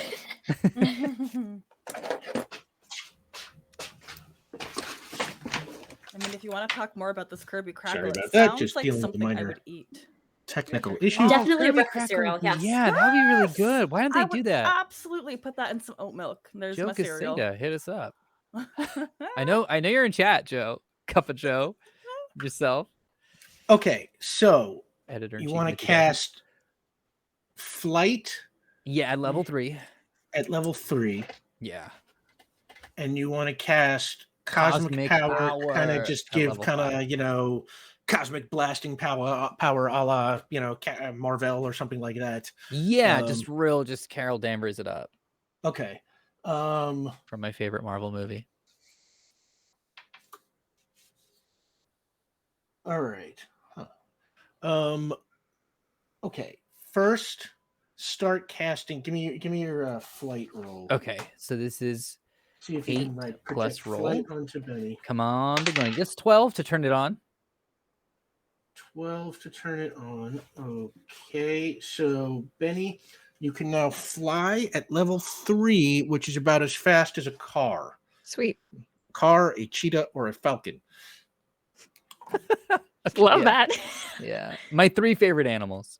Okay. Yeah, it takes about a page, but since we're not like in the heat of rounds right now, I'm going to say that Vion, just you are working on casting that. But I as have you to roll an discussed. die on the level 3. Yes, thank you. Hey, Woo! Remembering dies. Okay. Yeah, your die is what is it? Is it unpredictable or Yeah. right? It's unstable. Okay. So yeah, give me a roll on your die. 3. That's 3. good. No, I Is it think 1 that's and a good. 2 is bad? Yeah. Yeah, 1 and 2 is bad. Yeah, that's fine. So, all right, you're working on getting Benny some flight, and now you want to roll cosmic power with your big magic, right? Yeah. So this is 8 plus roll because it's just to turn it on. Okay, give me that. That's 11. And what level you're trying? You're going for 5? I'm going for 5. Ooh, hang on a second here. Remind myself what happens.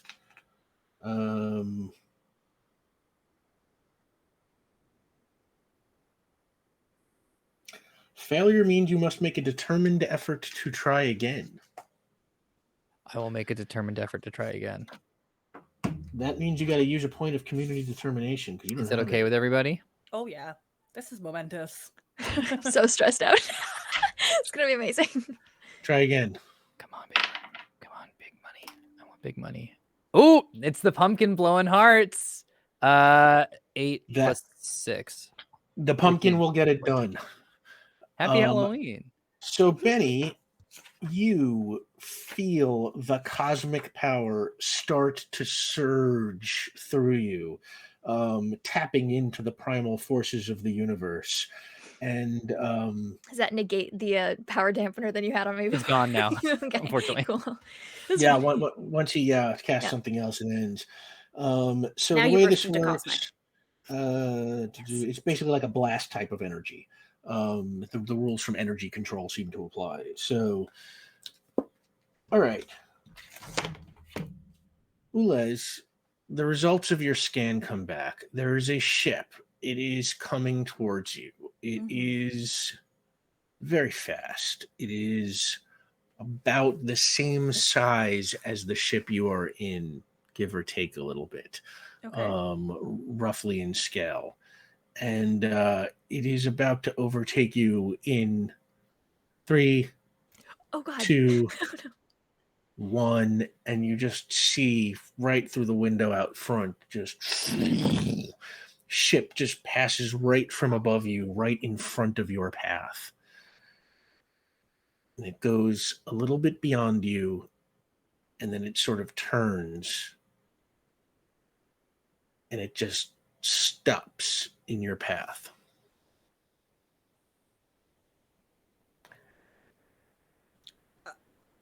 Can I go around it? You can certainly try. Like Ulas will kind of like narrate what the ship is doing, so everybody's like. Yeah, I think you can all humans- probably see this. Mhm. It's got like, let's assume it's got like a Star Trek kind of, screen up Yay. front that monitors, useful stuff. How Ulas, much that would bigger be, than us? Same it is size. about the same size. Oh, okay. Mhm. If Ulas, it's- give me a handling test, which is your coordination. Okay. Coordination thing. Heck, I got that stronger. That is going to be a 9. 9. Okay, so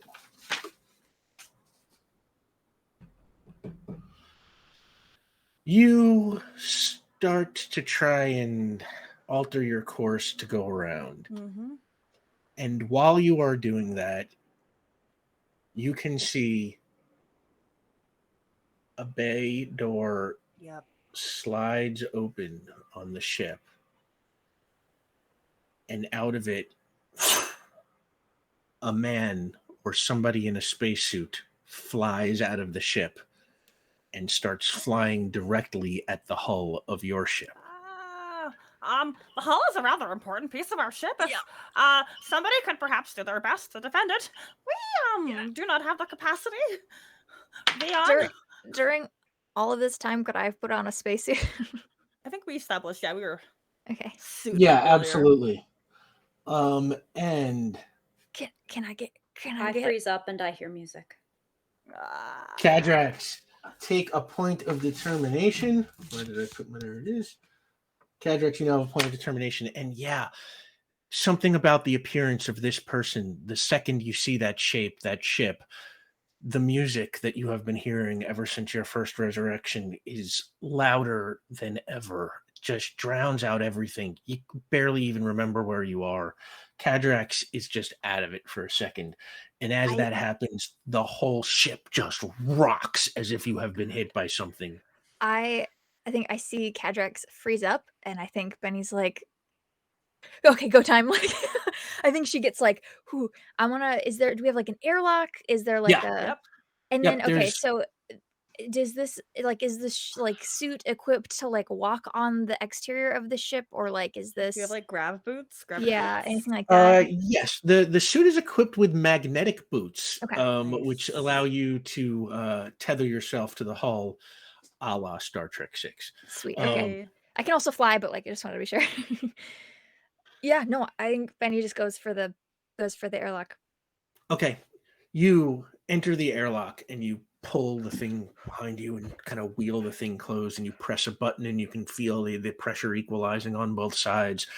And then a little red button starts flashing. And I will say that when you were given the tour of the ship, you were brought up to speed, and that red button means when you hit that, the exterior door is going to open and let you out of the ship. The ship. I know how to talk. I know how to talk. Okay.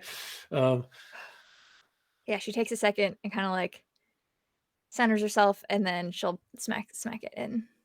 Yeah, you hit the button and the door opens and you rush through, and suddenly for a moment you are floating in space, but the magnetic boots quickly attach to the hull and you are now kind of being pulled along on the ship, which I will say Ulas has slowed down to the point that you will not be, ripped to Not shreds. gonna lose me, traveling in yeah, spacecraft. here. Yeah. Said I was hoping. Yeah, you are being pulled along. I start trucking up to the top where we got hit. Okay, you walk along the outside of the ship and you get up there. And as you get up to the top of the ship, the first thing you see in front of you is a pair of legs. And you look up, and there is a person in a spacesuit standing there. And you get all the way up, boom, to his face. And it is Sonny. You have seen him before. Sonny, played by Gabriel Luna, I believe, and from Agents of S.H.I.E.L.D. And he is just standing there staring at you. And, movie style, we're going to say you can communicate. His ship his spacesuit's got a little thing on it. And, it's you kind of get that, that garbled space voice thing. And he says, "That's disappointing. Thought they were going to send Cadrax." Sucks to be you. What do you want? Cadrax. Roll initiative. Sucks to be you as well, because that isn't gonna happen. Okay. And while you're rolling, can I just establish that Vion quickly saddles up to Cadrax and just sort of either steadies them or gets them to sit at the co-pilot seat? Yeah, absolutely. Great. Yeah, you That's it. you kind of try and guide Cadrax. It is like, it's like walking a zombie, it's kind of just, they do not, they are not really helping you that much, so Yeah. it is kind of awkward. As always, my initiative is horrible, so that's a 5. And Sonny just blasts you with his voice. Is that a willpower save or? That is going to be it's coordination if you want to try and dodge it, or strength if you want to try and take it. Okay.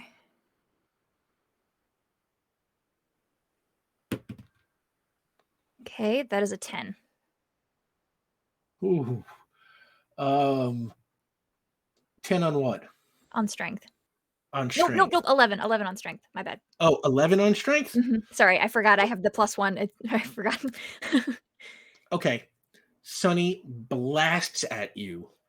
But maybe unfamiliar with fighting wearing one of these spacesuits on the edge of a ship, or maybe it's the weird effect of the wormhole on his powers. Hard to say, but you are able to take the brunt of his voice with no damage. And he is a little surprised and kind of looks at his hands, and he gets kind of angry and charged up. Rookie move, and I'm gonna bum rush him. I'm gonna try to punch him in the chest or something. I don't know how my cosmic powers work. Can I do I power up? Is it an aura? How does that work? It's like a blast, stick your hands out and your hands will kind of glow and fire like an energy burst or something like that. And what am I rolling? What would I roll for that? It is an energy control roll, so it's like you are rolling on the level of the power that Vion gave you, which is 5. Cool. And if I did that at point blank, as a shove, is that gonna do anything for me, or is that just be flavor? You want to try and not hurt? What do you No. mean? I'm trying to I'm point blank. I'm trying to punch him in the gut and blast him. But I don't know if I can actually do that mechanically. Oh yeah, absolutely. I mean, he basically just shot at you with a different form of energy control, so it's very similar. Yeah, no, she just wants to punch him and blast him on the punch, basically. Do it. Okay. You're rolling a d6 plus 5 for the level of the cosmic power. Okay. I don't get kickboxing on that maneuver, do I? No, okay. No. That's only an 8. You fire an energy burst, but Sonny easily just kind of, dodges out of the way of it. And then he kind of laughs at you and he's like, somebody's not used to fighting in space. And then he just lunges at you. Bold of him to say he just struggled. Okay. All right, what am I rolling? This is just ordinary. He's not using his power. He's just, prowess attacking. Okay, so, okay. Ooh, that was a bad choice, buddy. That's gonna be oh my god, math. That's a 16. It's a max. What are you doing? Prowess. Yeah. Okay, so that's 16. So he got.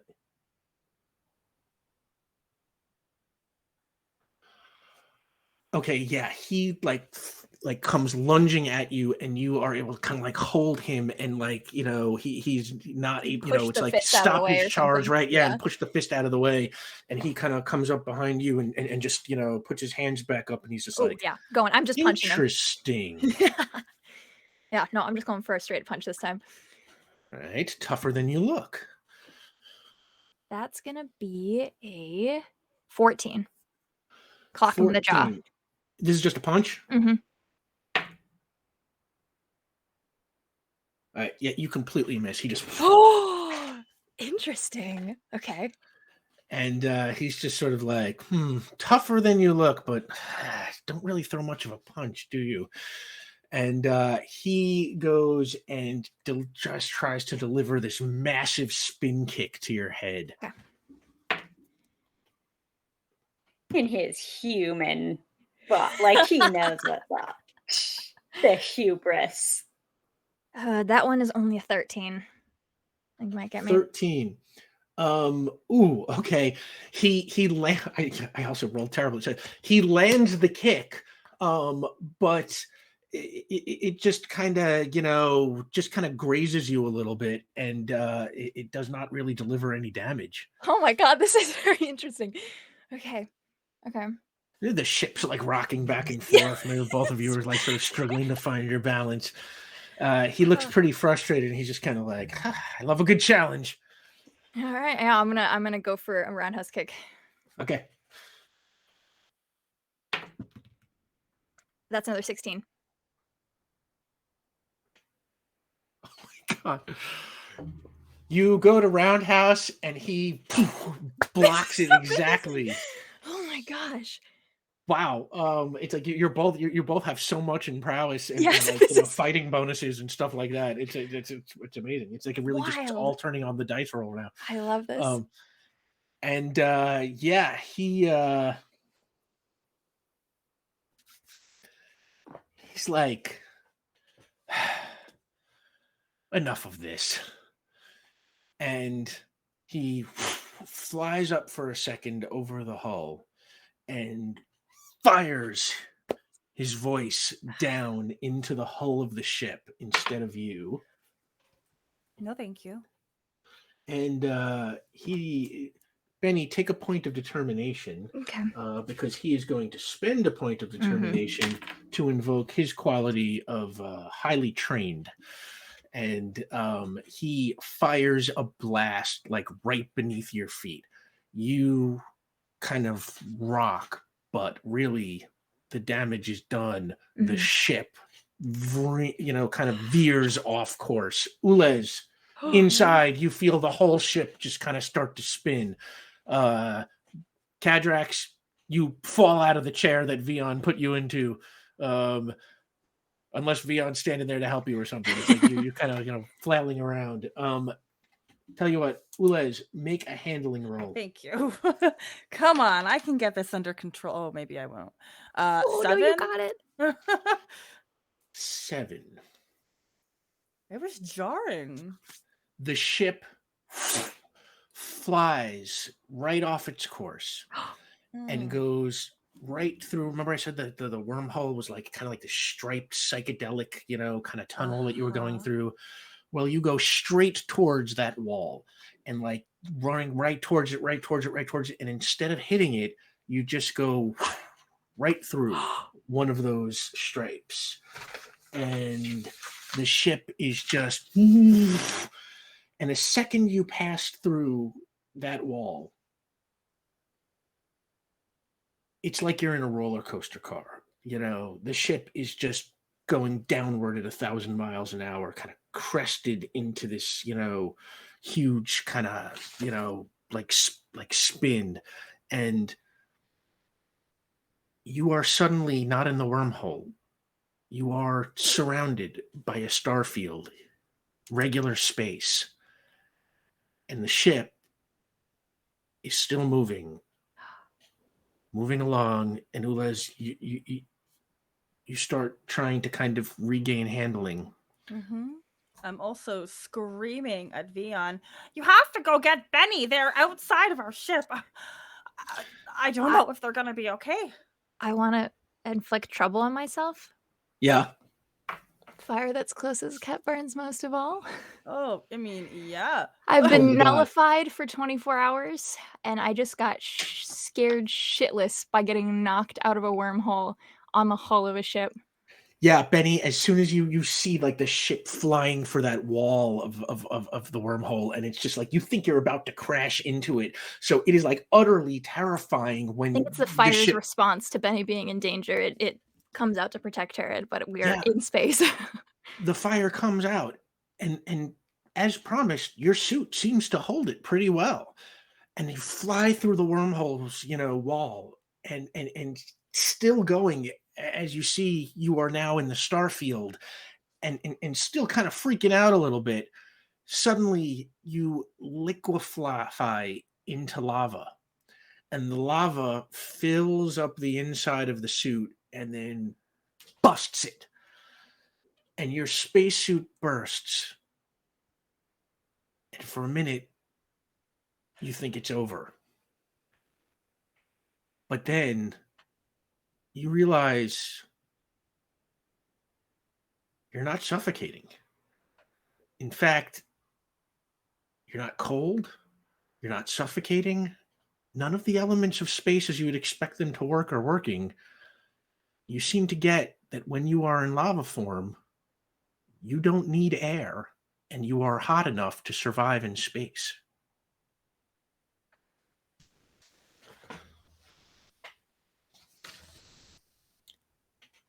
Ules, Mhm. give me a handling roll. Okay. Okay, that's better. 10. 10. You are able to correct the attitude of the ship. It is no longer spinning. It takes kind of all your wherewithal, and you're interfacing with computer systems all over the place. Kadrax, you start coming back. The music kind of dies down a little bit, and you look around and, very confused. You are in a very different place than you were a second ago. You are now sitting down. There's the wormhole is gone. The starfield is there, and the ship is kind of going straight, and it kind of dips a little bit, and you see a planet ahead of you. And Ules, you realize the ship is being caught up in the gravity of the planet, and you are being drawn into its atmosphere, and you are headed directly for the surface. The whole thing starts shaking and rattling, and it's like, like a shuttle re-entering the atmosphere, fire forming on the outside. Benny, your lava form just subsumed as the entire ship starts being covered in flames. All right.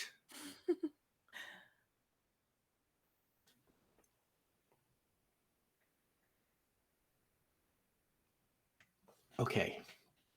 The ship's speed is 10. Yep. Since that is the higher of the ship's speed and the material that the planet is made of, that is the calculation that we use, the base number, for deciding your crash damage. Okay. The ship is just headed for the surface of this planet. It is going, just incalculable speed. Oh my God, it looks like we have opened up the lore drop. Thank you so much, everybody. Hey. I cannot tell you how much we appreciate your support. Let's just keep doing this. We are super grateful, and I am very excited about this lore drop. But for now, Can I try to do something absolutely off the walls? depends. What do you want to do? I have just found out that I can survive in space and I'm made of magma. Startling. We're also hurtling towards the planet. We're in the gravity. We're like on trajectory for the planet, correct? Yeah. Okay. My power level for my fluid form is 8, which means my stretch level is 8. Can I Elastigirl this and try to slow the descent of the ship with my fluid form? Like, do a magma parachute or something. Like, I can't slow it all the way. I'm not going to get like a gentle descent, anything out of it, but can I slow the momentum at all? If you do that, I think there's something else I can do to help from the 4. of the ship. Okay. My stretch level is 8. What do you want to do, Kadrax? We're in a medium again. I can work with that. Remember what I did to lift the train? If I can use basically as a counter force against the planet, and my power level is also 8. Okay. I'm probably going to have to invent some of these calculations on the fly here, but I love all this, and let's see if we can make this happen. Benny. I'm not going like far, like I'm not like going like stretch like city blocks or anything, but she's going to become like wide. She's going to gain area. Kind of become like a parachute. Yes. And she's Okay. on top of the ship, so she's already out here. All right, so give me a roll Okay. on your Fluid form. Yeah. What level is that? 8, right? 8. Yeah. I'm gonna burn a point of determination. Okay. Fire that closest kept. Fire that's closest kept. All right, so that brings you down to 1. Yep. Okay.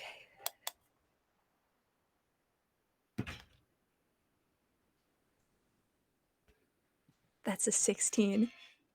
That's a max die plus determination. 16. That's a 16. Thank you, metal die. Okay. Let me see here for a second.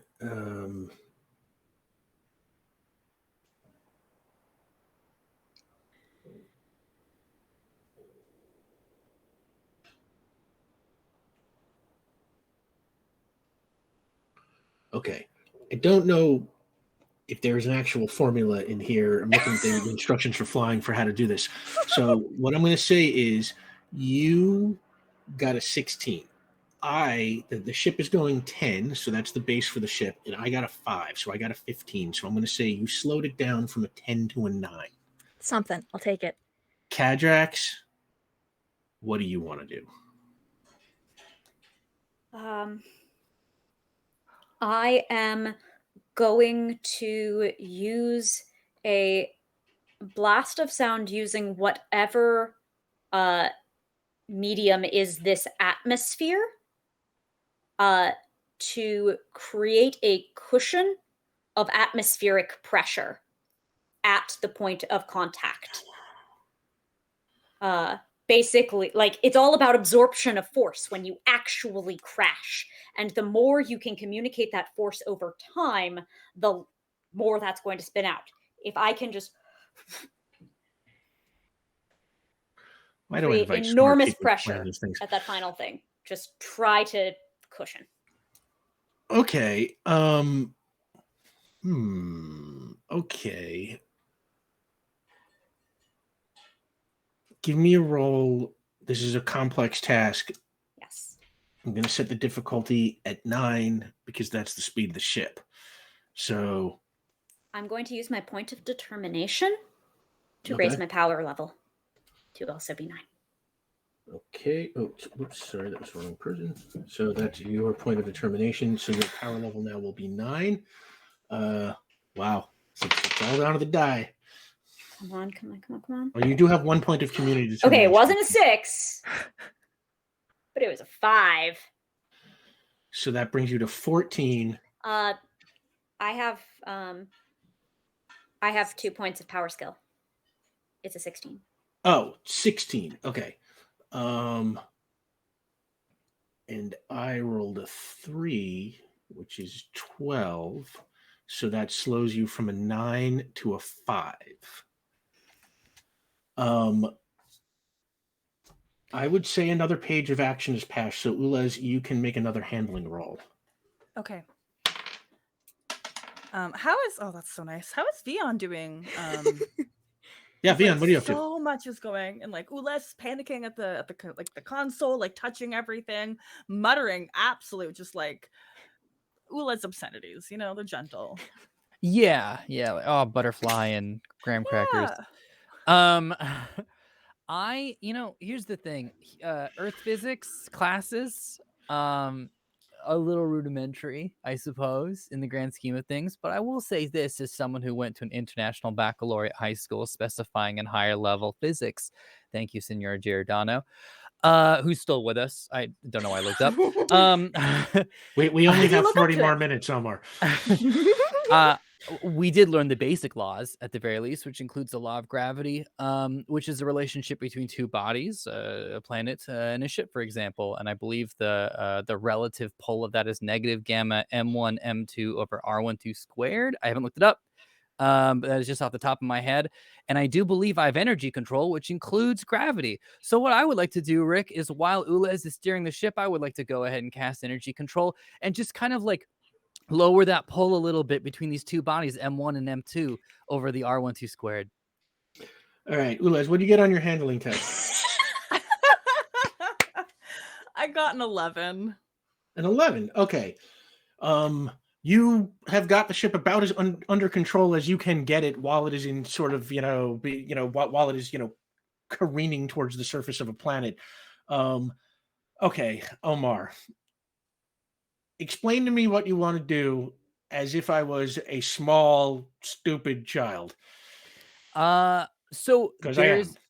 gravity is not an atmosphere, it's a pull between two things. And that pull is accelerating our downfall. What I would like to do is just lessen that acceleration. So I don't want the planet pulling us as quick. I want the planet just giving us a little wave. Okay. I believe in the spirit of the theory of relativity. Gravity doesn't even really, it's not even really a thing. It's just that, reality has like a curved surface and everything like sort of spills to the bottom like a bowl. Okay, but Jeff Bridges. we will argue about physics later. I'll take you up on that. First, are you casting big magic energy control Big or little magic. magic? Okay, so Big magic energy. that was giving Benny flight. Oh, cosmic. Cosmic. Oh, cosmic. Okay. Yeah. All right. So that's cool. Give me a magic roll to see if you can turn on the energy control first. Okay, so this is 8 plus roll. 8 plus 5 is 13. Happy Halloween. Okay. You have energy control, gravity control at level 5. Great. In fact, yeah. So what I wanted, okay, great.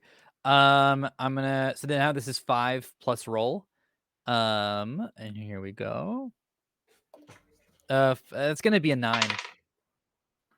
Do you add a cult to Ooh. those rolls? Not is that just to turn it's it just on? power level plus okay. roll.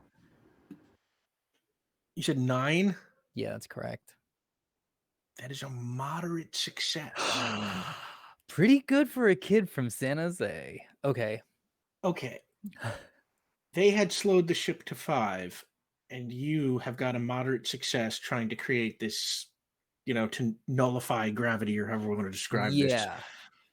Ulez, your last handling test was about as on the money as it could have been.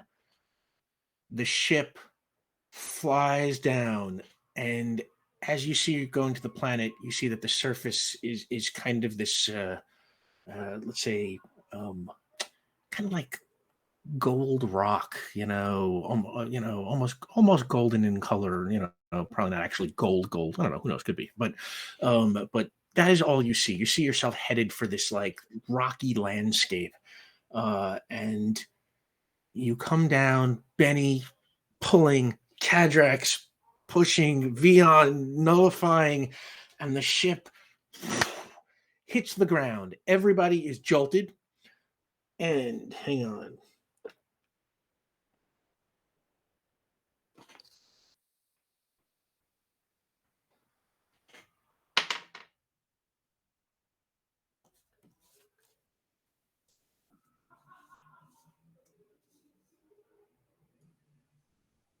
Okay. We're using the How's base our damage. crash damage? Okay. The ship hits the ground. Huh. It has armor that absorbs 5 points of the crash damage. And its structure is 5.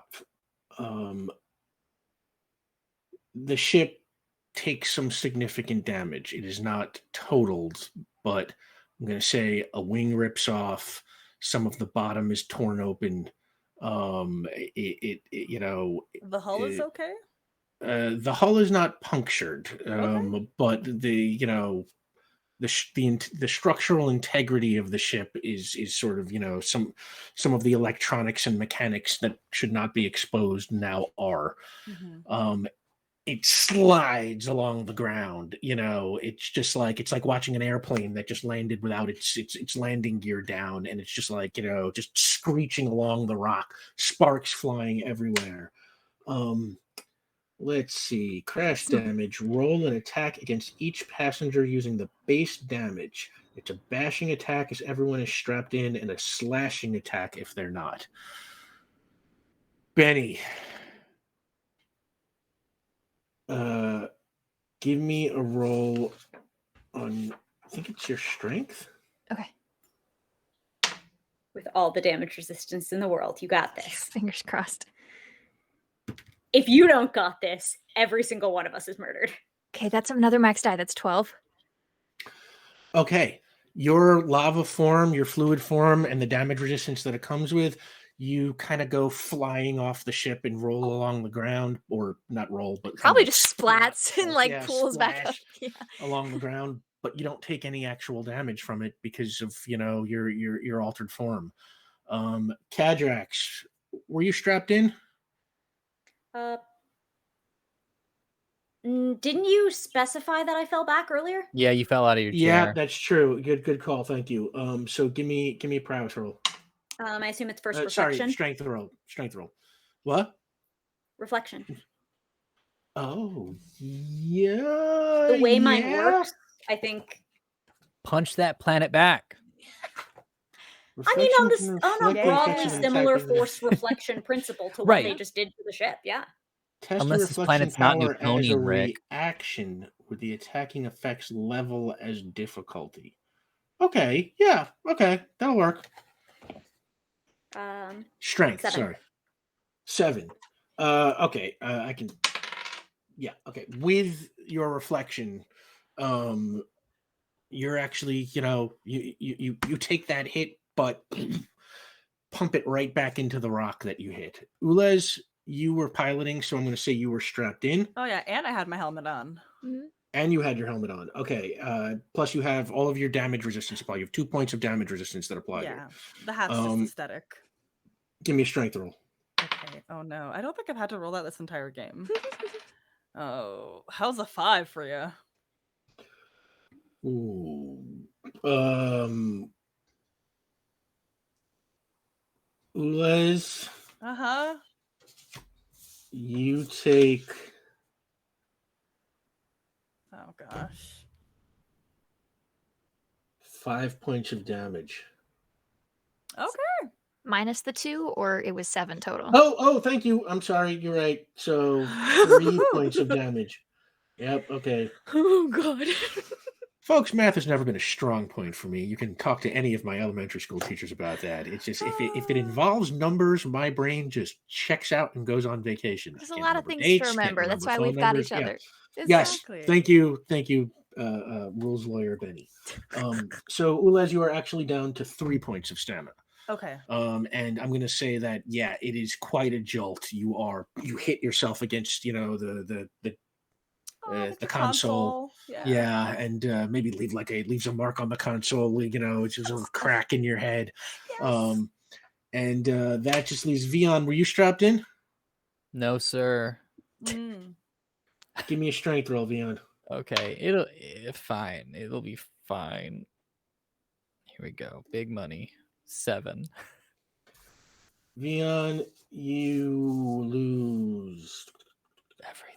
3 points. You are down okay. to 4. All right. So Vion, you are down to 4. Ulez, you are down to 3. The other 2 are okay. The ship skids along the surface of this planet. You can see out the window ahead of you, there is a cliff ahead. The ship is grinding all the way against the ground and just stops just as it is about to teeter over the cliff.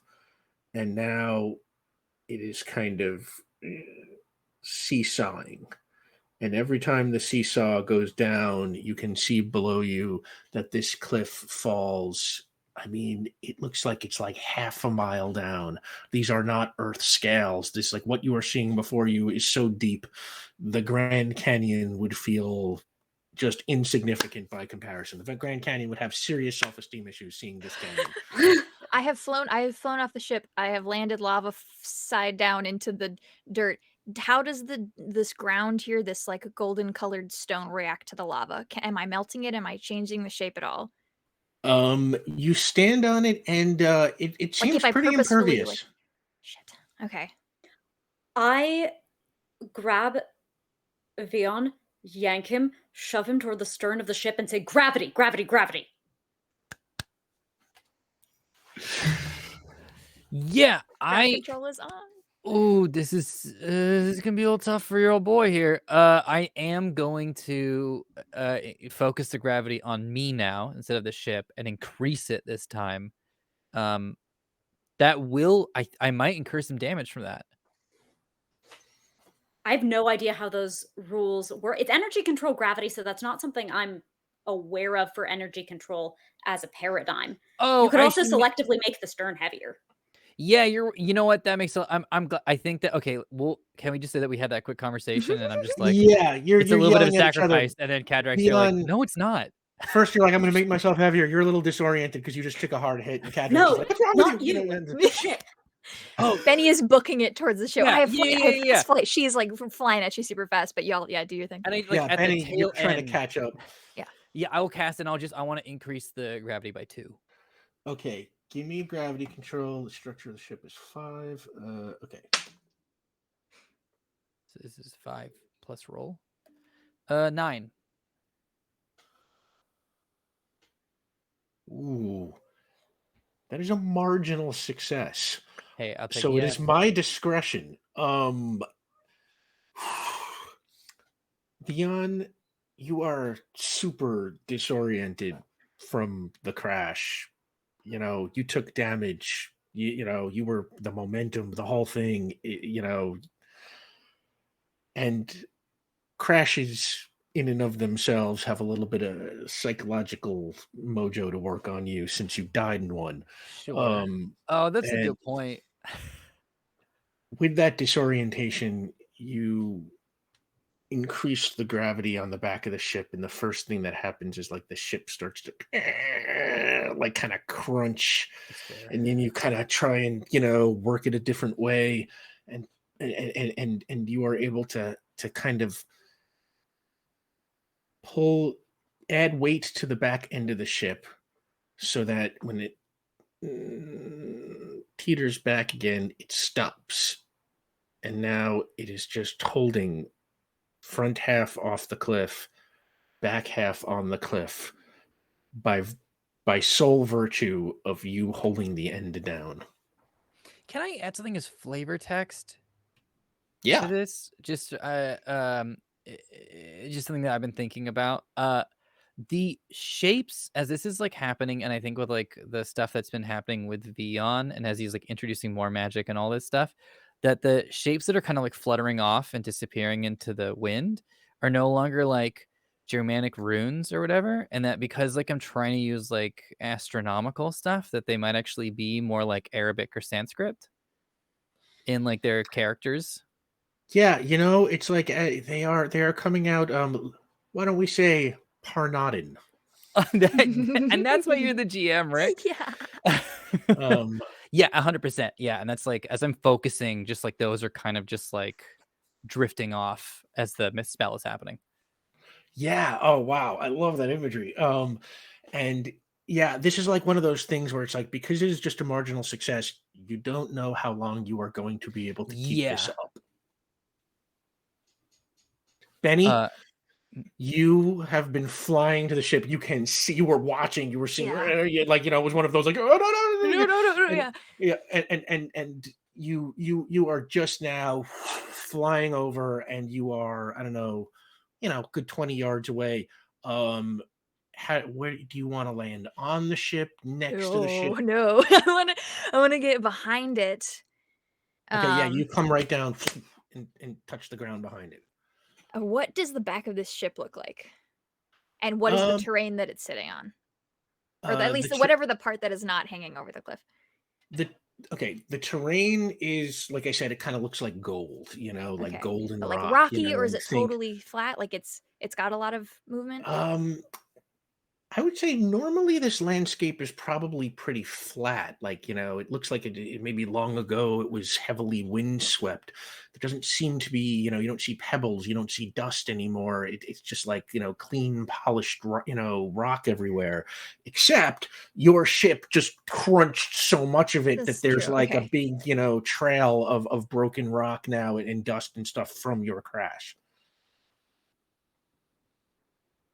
And like if I pick up like a part that's shattered off, I can't manipulate it at all. Like if I put all my heat into it, like I can't change any of its shape.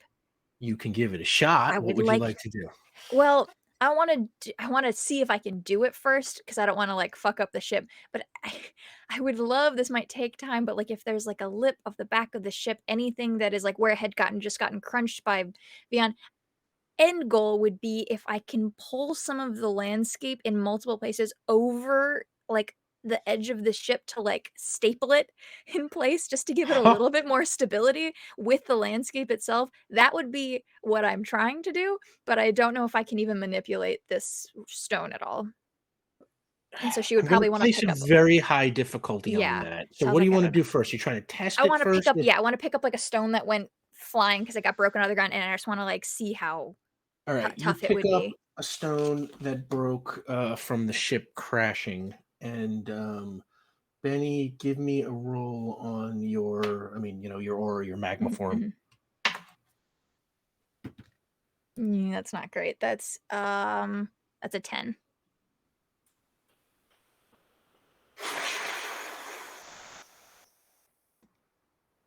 It is possibly that you were just flung through a wormhole I just and had a had your rough day. had your lava explode on you. You are not really feeling super control over your powers, so you're not quite sure that you can't do this. But you don't seem to be able to make it happen right at this moment. I think she's just like pressing on it in between her hands, and it's like, ugh, okay. And she just like tosses it on the ground.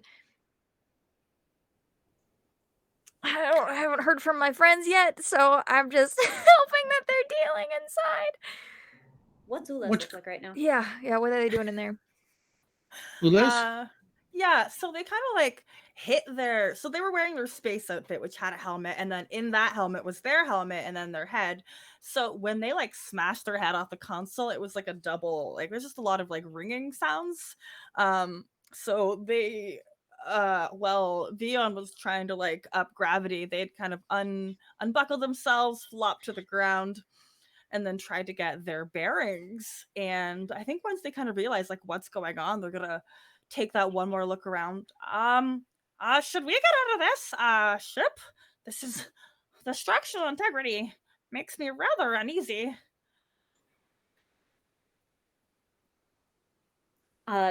Yes. Like you hear from like corridors down, just like a yell. In order to not further upset the ship, Cadrax is going to hover over to Ulas at the fore. May I lift you? Oh yes. Should we teleport? Because I have a feeling that the door is not functional. I leave that to your discretion. Whatever gets you safe. I'm gonna teleport us out Ooh, yes. with my die. I've seen some of the terrain. So you're just taking Cadrax. Just Cadrax. Ules Okay. or Vion's down the hall. Ules Nope, that's fair. truly believes that he's gonna be fine. Thank you. That makes Cadrax, sense. Ules, give me a teleportation roll, which I believe comes with you got an die for that, right? Yep, I rolled a 5 on that, so that is okay. So your die is fine. And how did you do on the regular part of it? A total of 10. Oh, yeah, okay. You and Cadrax, and you bamf your way outside, and Benny, you are standing there when Ules and Cadrax just bamf right next to you. That mysterious green crackle appears, and they're right there. Where's Vion? Oh, Benny, we greet you. Oh, Vion is inside still. currently Okay. holding down the ship. Okay. And I did mark down my stamina, Rick. Yeah, that takes 1 point of stamina. You are down to 2. Vian, you are the only one left in the ship, and I'm going to say at this point you can start to hear the conversation they're having outside as your earpieces reconnect.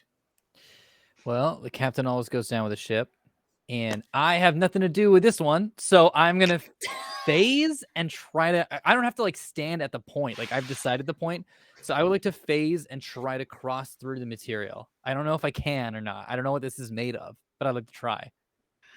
Your phasing is at level 4. Vian, you find you cannot penetrate the outside. I'm trying to think if you spend a point of determination. No, I can do other stuff. I don't care. Oh, okay, yeah. You Try. cannot phase through it. It is higher than level 4. Okay. Well, I'll just touch my earpiece and go, "Hey, Benny, you're not gonna be able to fly for a bit." Okay, good to know. I'm gonna take that off. I would like to try to cast. I know it'll take a page of prep, but I'd like to cast teleportation on myself. Okay. Give me a magic roll. Little magic roll. 8+ roll. This will That's gonna be require 12. right. Oh, This huh? takes a page of prep, and you have Yep. to roll. Was it burnout or This is unpredictable. unpredictable? Yeah, or unstable. Which one is it? Unpredictable, Yeah. right? Neon vigor limit.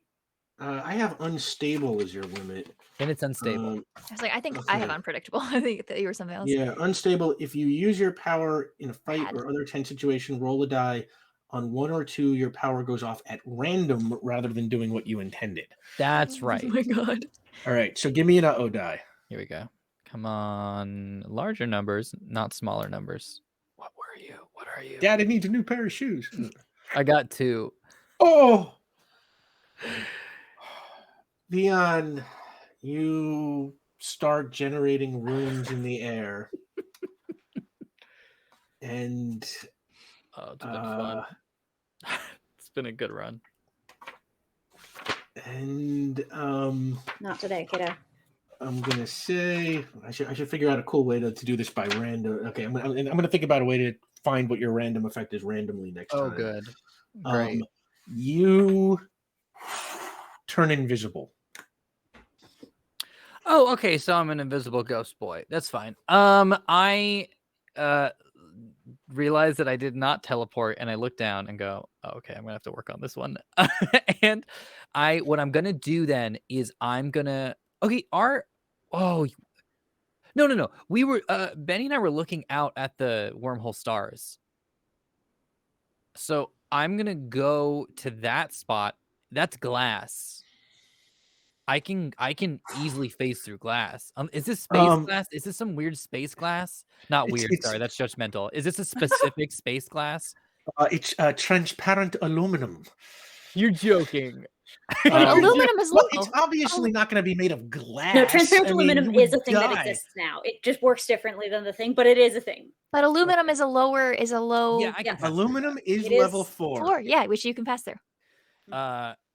Great. So I jump through it with the sort of like, haha, I got it. It's just glass, and it does feel a little bit weird when it gives me that level 4 resistance. And I'm like, oh. All right, you find the window, and I'm going to say you pass through the transparent aluminum. Yeah. You're keeping the gravity control up? I have to until we're clear. Or in Okay. general, yeah. You get clear of the ship. You are now outside and on solid ground. Yeah. The other 3, you can see him kind of Can we, or is he still invisible? Oh yeah, you're still invisible. Yeah, you So can't. yeah, you don't Yeah. see this, but you do see. You don't see anything. You're just standing there waiting to hear. You might Bye, hear then. if he makes any noises or anything. But yeah, I forgot. Thank you, Ulez. Yes, Vion, you're invisible, so nobody sees this. What do you do now? Hey everyone, it's me. Hello. I am here. You hear this, but you don't see anything. Oh. Oh I'm no. yeah, I'm before all of you, but my magic can misfire, so I am not currently I'm currently translucent. Oh. Okay. Is everybody well? How are we all doing? There was a lot to take in. We have not taken stock of ourselves. Are you clear of the ship, Leon? Yeah, no, I'm standing right in front of you. Oh. Oh. Yeah, I just put a hand out and probably. Yeah, in fact, you pushed me back a little bit. Knock his glasses askew. Yeah, no, I'm here. I am here. I'm sorry. That's okay. Can we attempt to stabilize the ship? I was trying to manipulate the landscape to our advantage, but I don't think I can do it reliably. Is is it really quick? Is anyone hurt? I'm okay. I have hit my head, and I feel like some of my wires are a little tangled up. But you Okay, can tell that I'm the gonna- lights are not very bright. Yeah, okay. If it's a visual indicator, I don't know if I'll get a point of determination for this, but kind always. I kind as always. I'm gonna, without really even honestly taking a second to think about it, Rick, I would like to turn off gravity, and I would like to cast healing onto Ulez, which if it works, it'll give Ulez 5 additional points. Ooh. Make a magic roll to see if you can turn on healing. It's a pumpkin blowing little hearts. Just so everyone knows, it doesn't actually blow hearts. That's just a joke that Caitlin and I made on Twitter. Oh. So that's going to be a total of 14. Okay, so you easily turn on healing. Where's my healing? Restore stamina. Touch your subject and take an action to restore your. But I might cast it at lower just to make sure I get it, because we don't have a lot of determination. Mm-hmm. Healing cannot increase a subject's stamina over its normal level. You can restore up to twice your power level in stamina to any given subject in an issue. Okay, so give me a roll on your healing power. Great. Now I'm going to do this at level 3. Okay. And just to make sure I understand this, that means I roll 5 plus roll, but it's going to be easier for me, right, Rick? Yes. Okay. It means the difficulty. Yeah, I'm now rolling d6 plus 3 instead of d6 plus 5. Okay, so that's going to be 10. Okay. Leon, you draw this Sidarman or Parnadan rune, and you turn on healing, and without even thinking about it, as your healing comes on, gravity releases, and the ship slides over the cliff and plummets all the way down. Oh. You touch Ulez, and Ulez, you are restored 3 points, so you are back up to 5. Yay, I'm almost full health. Didn't it say you heal twice the powers level? You can heal up to okay. twice your power level Can't in the overheal. course of one issue, is what it Okay. is. So he can only restore 10 points in any given issue to anybody. Yeah. Got it. Understand. So it's a big hero moment for Vion. I mean, you all can't see it, but it's just like, as your lights are coming back on, as behind Vion, the ship is just sliding off the cliff. And he is so glad he is invisible right now. Oh goodness, it makes a horrible sound as it like grinds off of the mountainous gold ground. And yeah, you're all just standing there as you saw your ship slide off the cliff and disappear into oblivion. You hear a huge explosion as it hits the ground. It takes a while because, like I said, it's just mind-bogglingly far drop. And then it gets quiet. And you kind of look around, and you are in this mountainous landscape. Tell you what, everybody, give me an intellect or an investigation roll. See what you can see.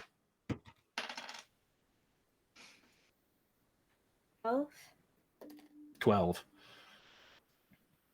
Nope, just kidding. 6. 6. 13. 14. Hey. Okay.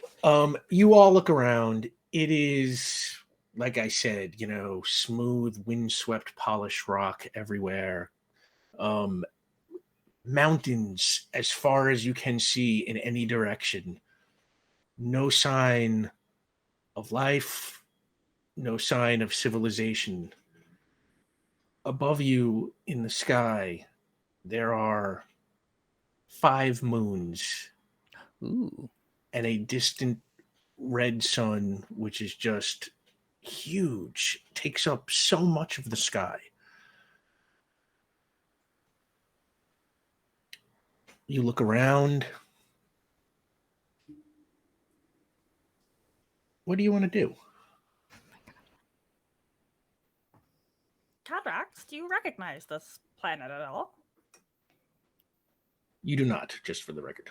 No, that would be a statistical improbability of the absolute highest magnitude. The fact that we appeared in any close proximity to a planet with a source of gravity that we can even withstand at a temperature we can even continue to exist is so unfathomable that it would be beyond serendipity or the will of the resonance itself that I should also know where we are. Oh, You. yes. Oh, no, not at all. This planet would never have been on my radar. There's not a lot of organic life for me to study. Therefore, I would have never have had a purpose, nor ever learned the existence of this planet. We do wonder. And I'll tell you, you don't see not a leaf, not a blade of grass, not a mosquito, nothing. Not a mosquito. No. Probably couldn't even exist given the proximity that we're in to the star via radiation. Yeah, it's warm. It's like you are Proxima B. Who's got a spacesuit on? Just Benny? No, Benny, Penny yours burned does away. not have So, a spacesuit on anymore. Cadrax, you have a spacesuit on. I thought everyone all did do except that. for Everyone me. but Benny. Oh, everyone except Benny. Okay, cool. Yeah. I have a hole in my helmet, though. Or You crack. have a hole. Yeah, you have a crack in your helmet.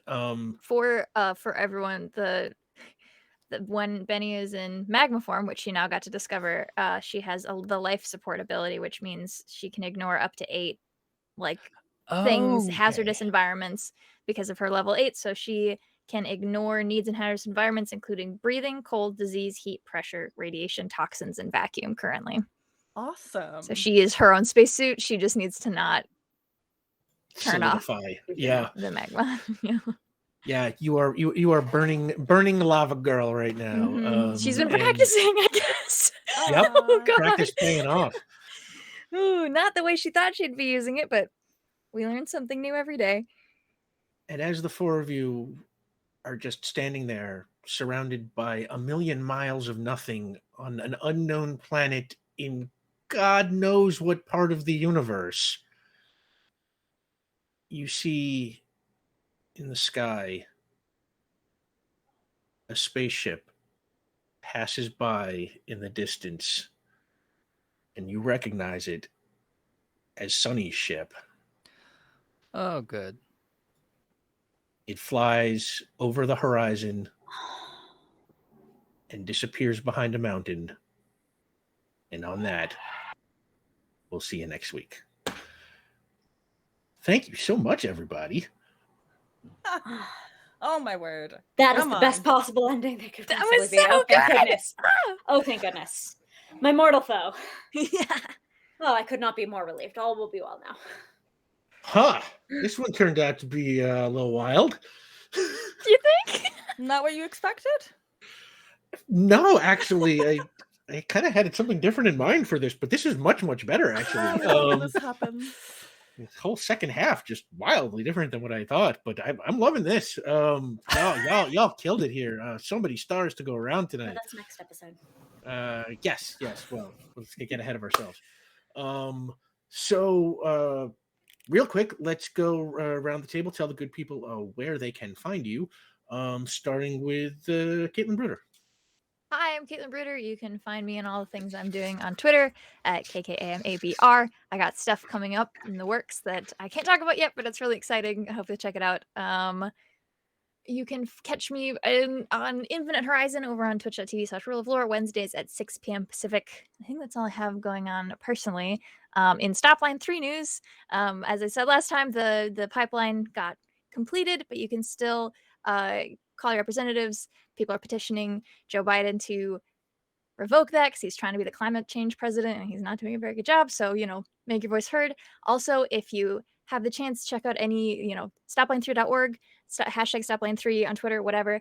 And Camp Magizi, Migizi, I believe is how it's spelled, but you'll find it in tags. They are working on winterizing their camp right now so the water protectors can continue to protest and stand in the way of Line 3 operations. So they need help with bail because people get arrested all the time, and they also need help for supplies and making sure that their water protectors stay safe and warm over the winter because it gets pretty cold up here. And that's what I got. Omar Najam. Hey everyone, I'm Omar. You can find me at Omar Najam on Twitter. Since it's Halloween, first of all, thank you so much for joining us on Halloween. This is so excellent. And thank you happy all Halloween, everybody. I totally forgot. Yeah. for everything. Let's hand out some treats real quick. Off the top of my head, Dale just put up a video, our own Destiny. That's kind of like a monster thing. That's a fun thing. So check that out. Also, she's almost at 100K subscribers. So go check that out. Monarchs Factory is the channel. Subscribe to Monarchs Factory. Let's get it to 100K.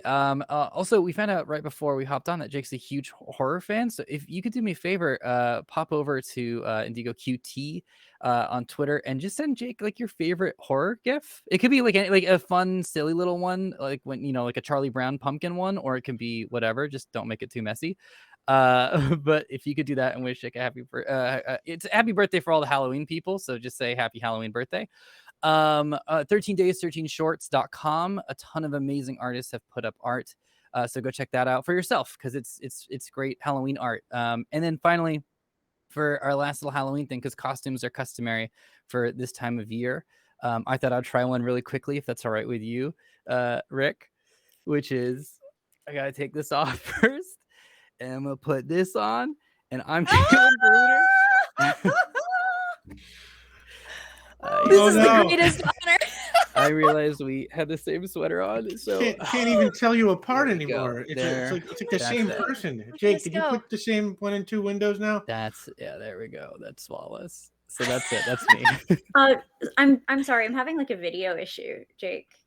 Yeah, Two technical Caitlins on my screen. Yeah, I don't know what happened to Omar, but I'm sure he wishes glitch in the everybody. matrix. You might have frozen happy like Caitlin did Halloween. earlier.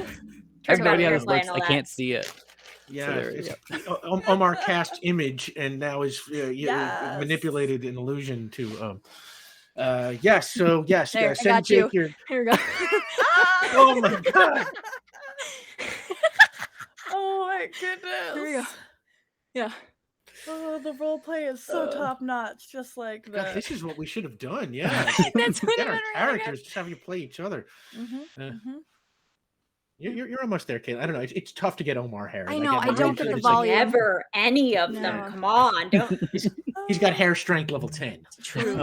factual. So yeah, send Jake your gifts and go subscribe to Dale, our own Destiny Benediction, who, by the way, foresaw the hole in the ocean, if everybody remembers. Oh my god. Oh my Okay, god. whatever. Huh. Simblev. Role-playing performer and variety streamer throughout the Twitchernet when I am not going through weird portals in space on Power Play. You're right? Yeah, I just noticed that it looks like Jake got a little confused. He must have got up and come back and wondered how Benny got in Vion's window and Vion got in Benny's window, because now Perfect. they are back in their appropriate I do see windows. the dilemma. Yes, Yeah. I now too view Yep. the monitor. No, that all looks correct to me. Mhm. I don't don't I'm understand. sorry. I don't even know what you're why laughing about. just ignore me.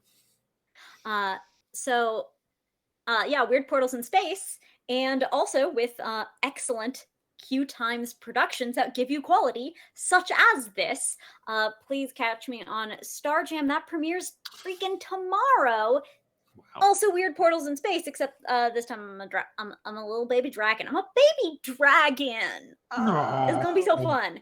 Oh. We're having a real good time, and we have some really in conclusion, Gina DeVivo. Coming up this week, I will also be premiering on a show for Fandom Tabletop called Eidolon Alpha. It is Hades meets Kaiju. So I am very, very excited for this particular flavor. So go check that out. All of that's on my Twitch About page regular schedule. I know because I definitely just sneaky updated it. That's twitch.tv/Delevely, DELEVELY. And for all my one-offs, that's on Twitter at Tchaikovsky, CHAIKOVSKY. And the amazing Bazelda. Yo, hello. As always, you can find me on Twitter as at @B_Zelda. I'm a podcaster, streamer, the community manager for Adventurers League. And honestly, I've just been taking it easy, which is to say I only record 3 podcasts a week and stream once. So it's kind of nice. If you Be nice to B. Uh-huh. Don't keep overworking B. Well, at the same time, if, anybody's doing anything in December, I wouldn't mind scheduling something. I love like festive themed games, but I love horror Halloween. I love the idea that horror candles. Christmas. That is a very 10 candles? 8 candles. You 8 said you like candles. festive themed. We're Oh my goys. We're God. not gonna. Yeah. Wow. I love you, Sam. And with that, follow me for none of that content. You'll have to follow Sam for that. Why is this RPG different from all other RPGs? Okay. So yeah, I'm Rick Budd. You can find me on Twitter or Instagram at rbud913, or you can follow the show at Powerplay RPG, and I will be back here next week with these 4 amazing people who, I don't know, I can't even tell who's who anymore, but they're the count is right. So everyone will be back here next week for a new Power Play. And on that, the theater goes dark, and we are on Myrrh Island in the present day, and it is daytime, and we're at the Springworth Correctional Facility. Dennis Sartori, also known as Big Problem, played by Theo Rossi, is being secured into the back of a prison transport truck that is being equipped with end-style power nullification technology. He looks to one of the guards and he says, "Where are you taking me?" And the guard shrugs and says, "That's above my pay grade, man." And then he hops out the back, and he locks up the door, and he slaps the side of the truck and shouts to the driver, "You're good."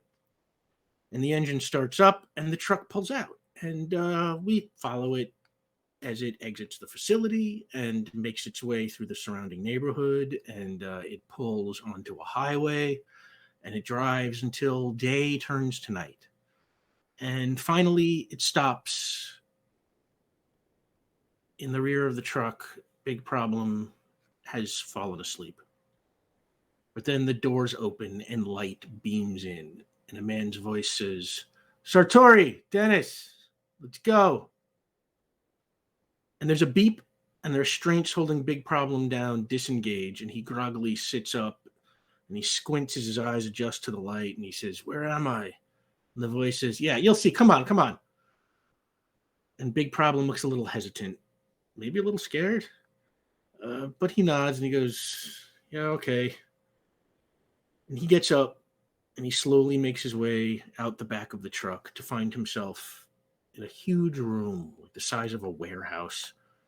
And the truck is parked in the center of a circle of sort of bright spotlights, and they're all aimed directly at Big Problem. He squints his eyes, and he just barely makes out that there are people standing behind the lights. You can see the silhouettes, and they're all just kind of watching him. And he turns to the man who led him out of the truck, who he can now see is just, dressed in slacks and a button shirt very casually. And I'll say he's played by Lee Pace. And Big Problem says, "What is this?" And the man says, "This is the first day of the rest of your life." And on that, we cut to black. Thanks for playing with us.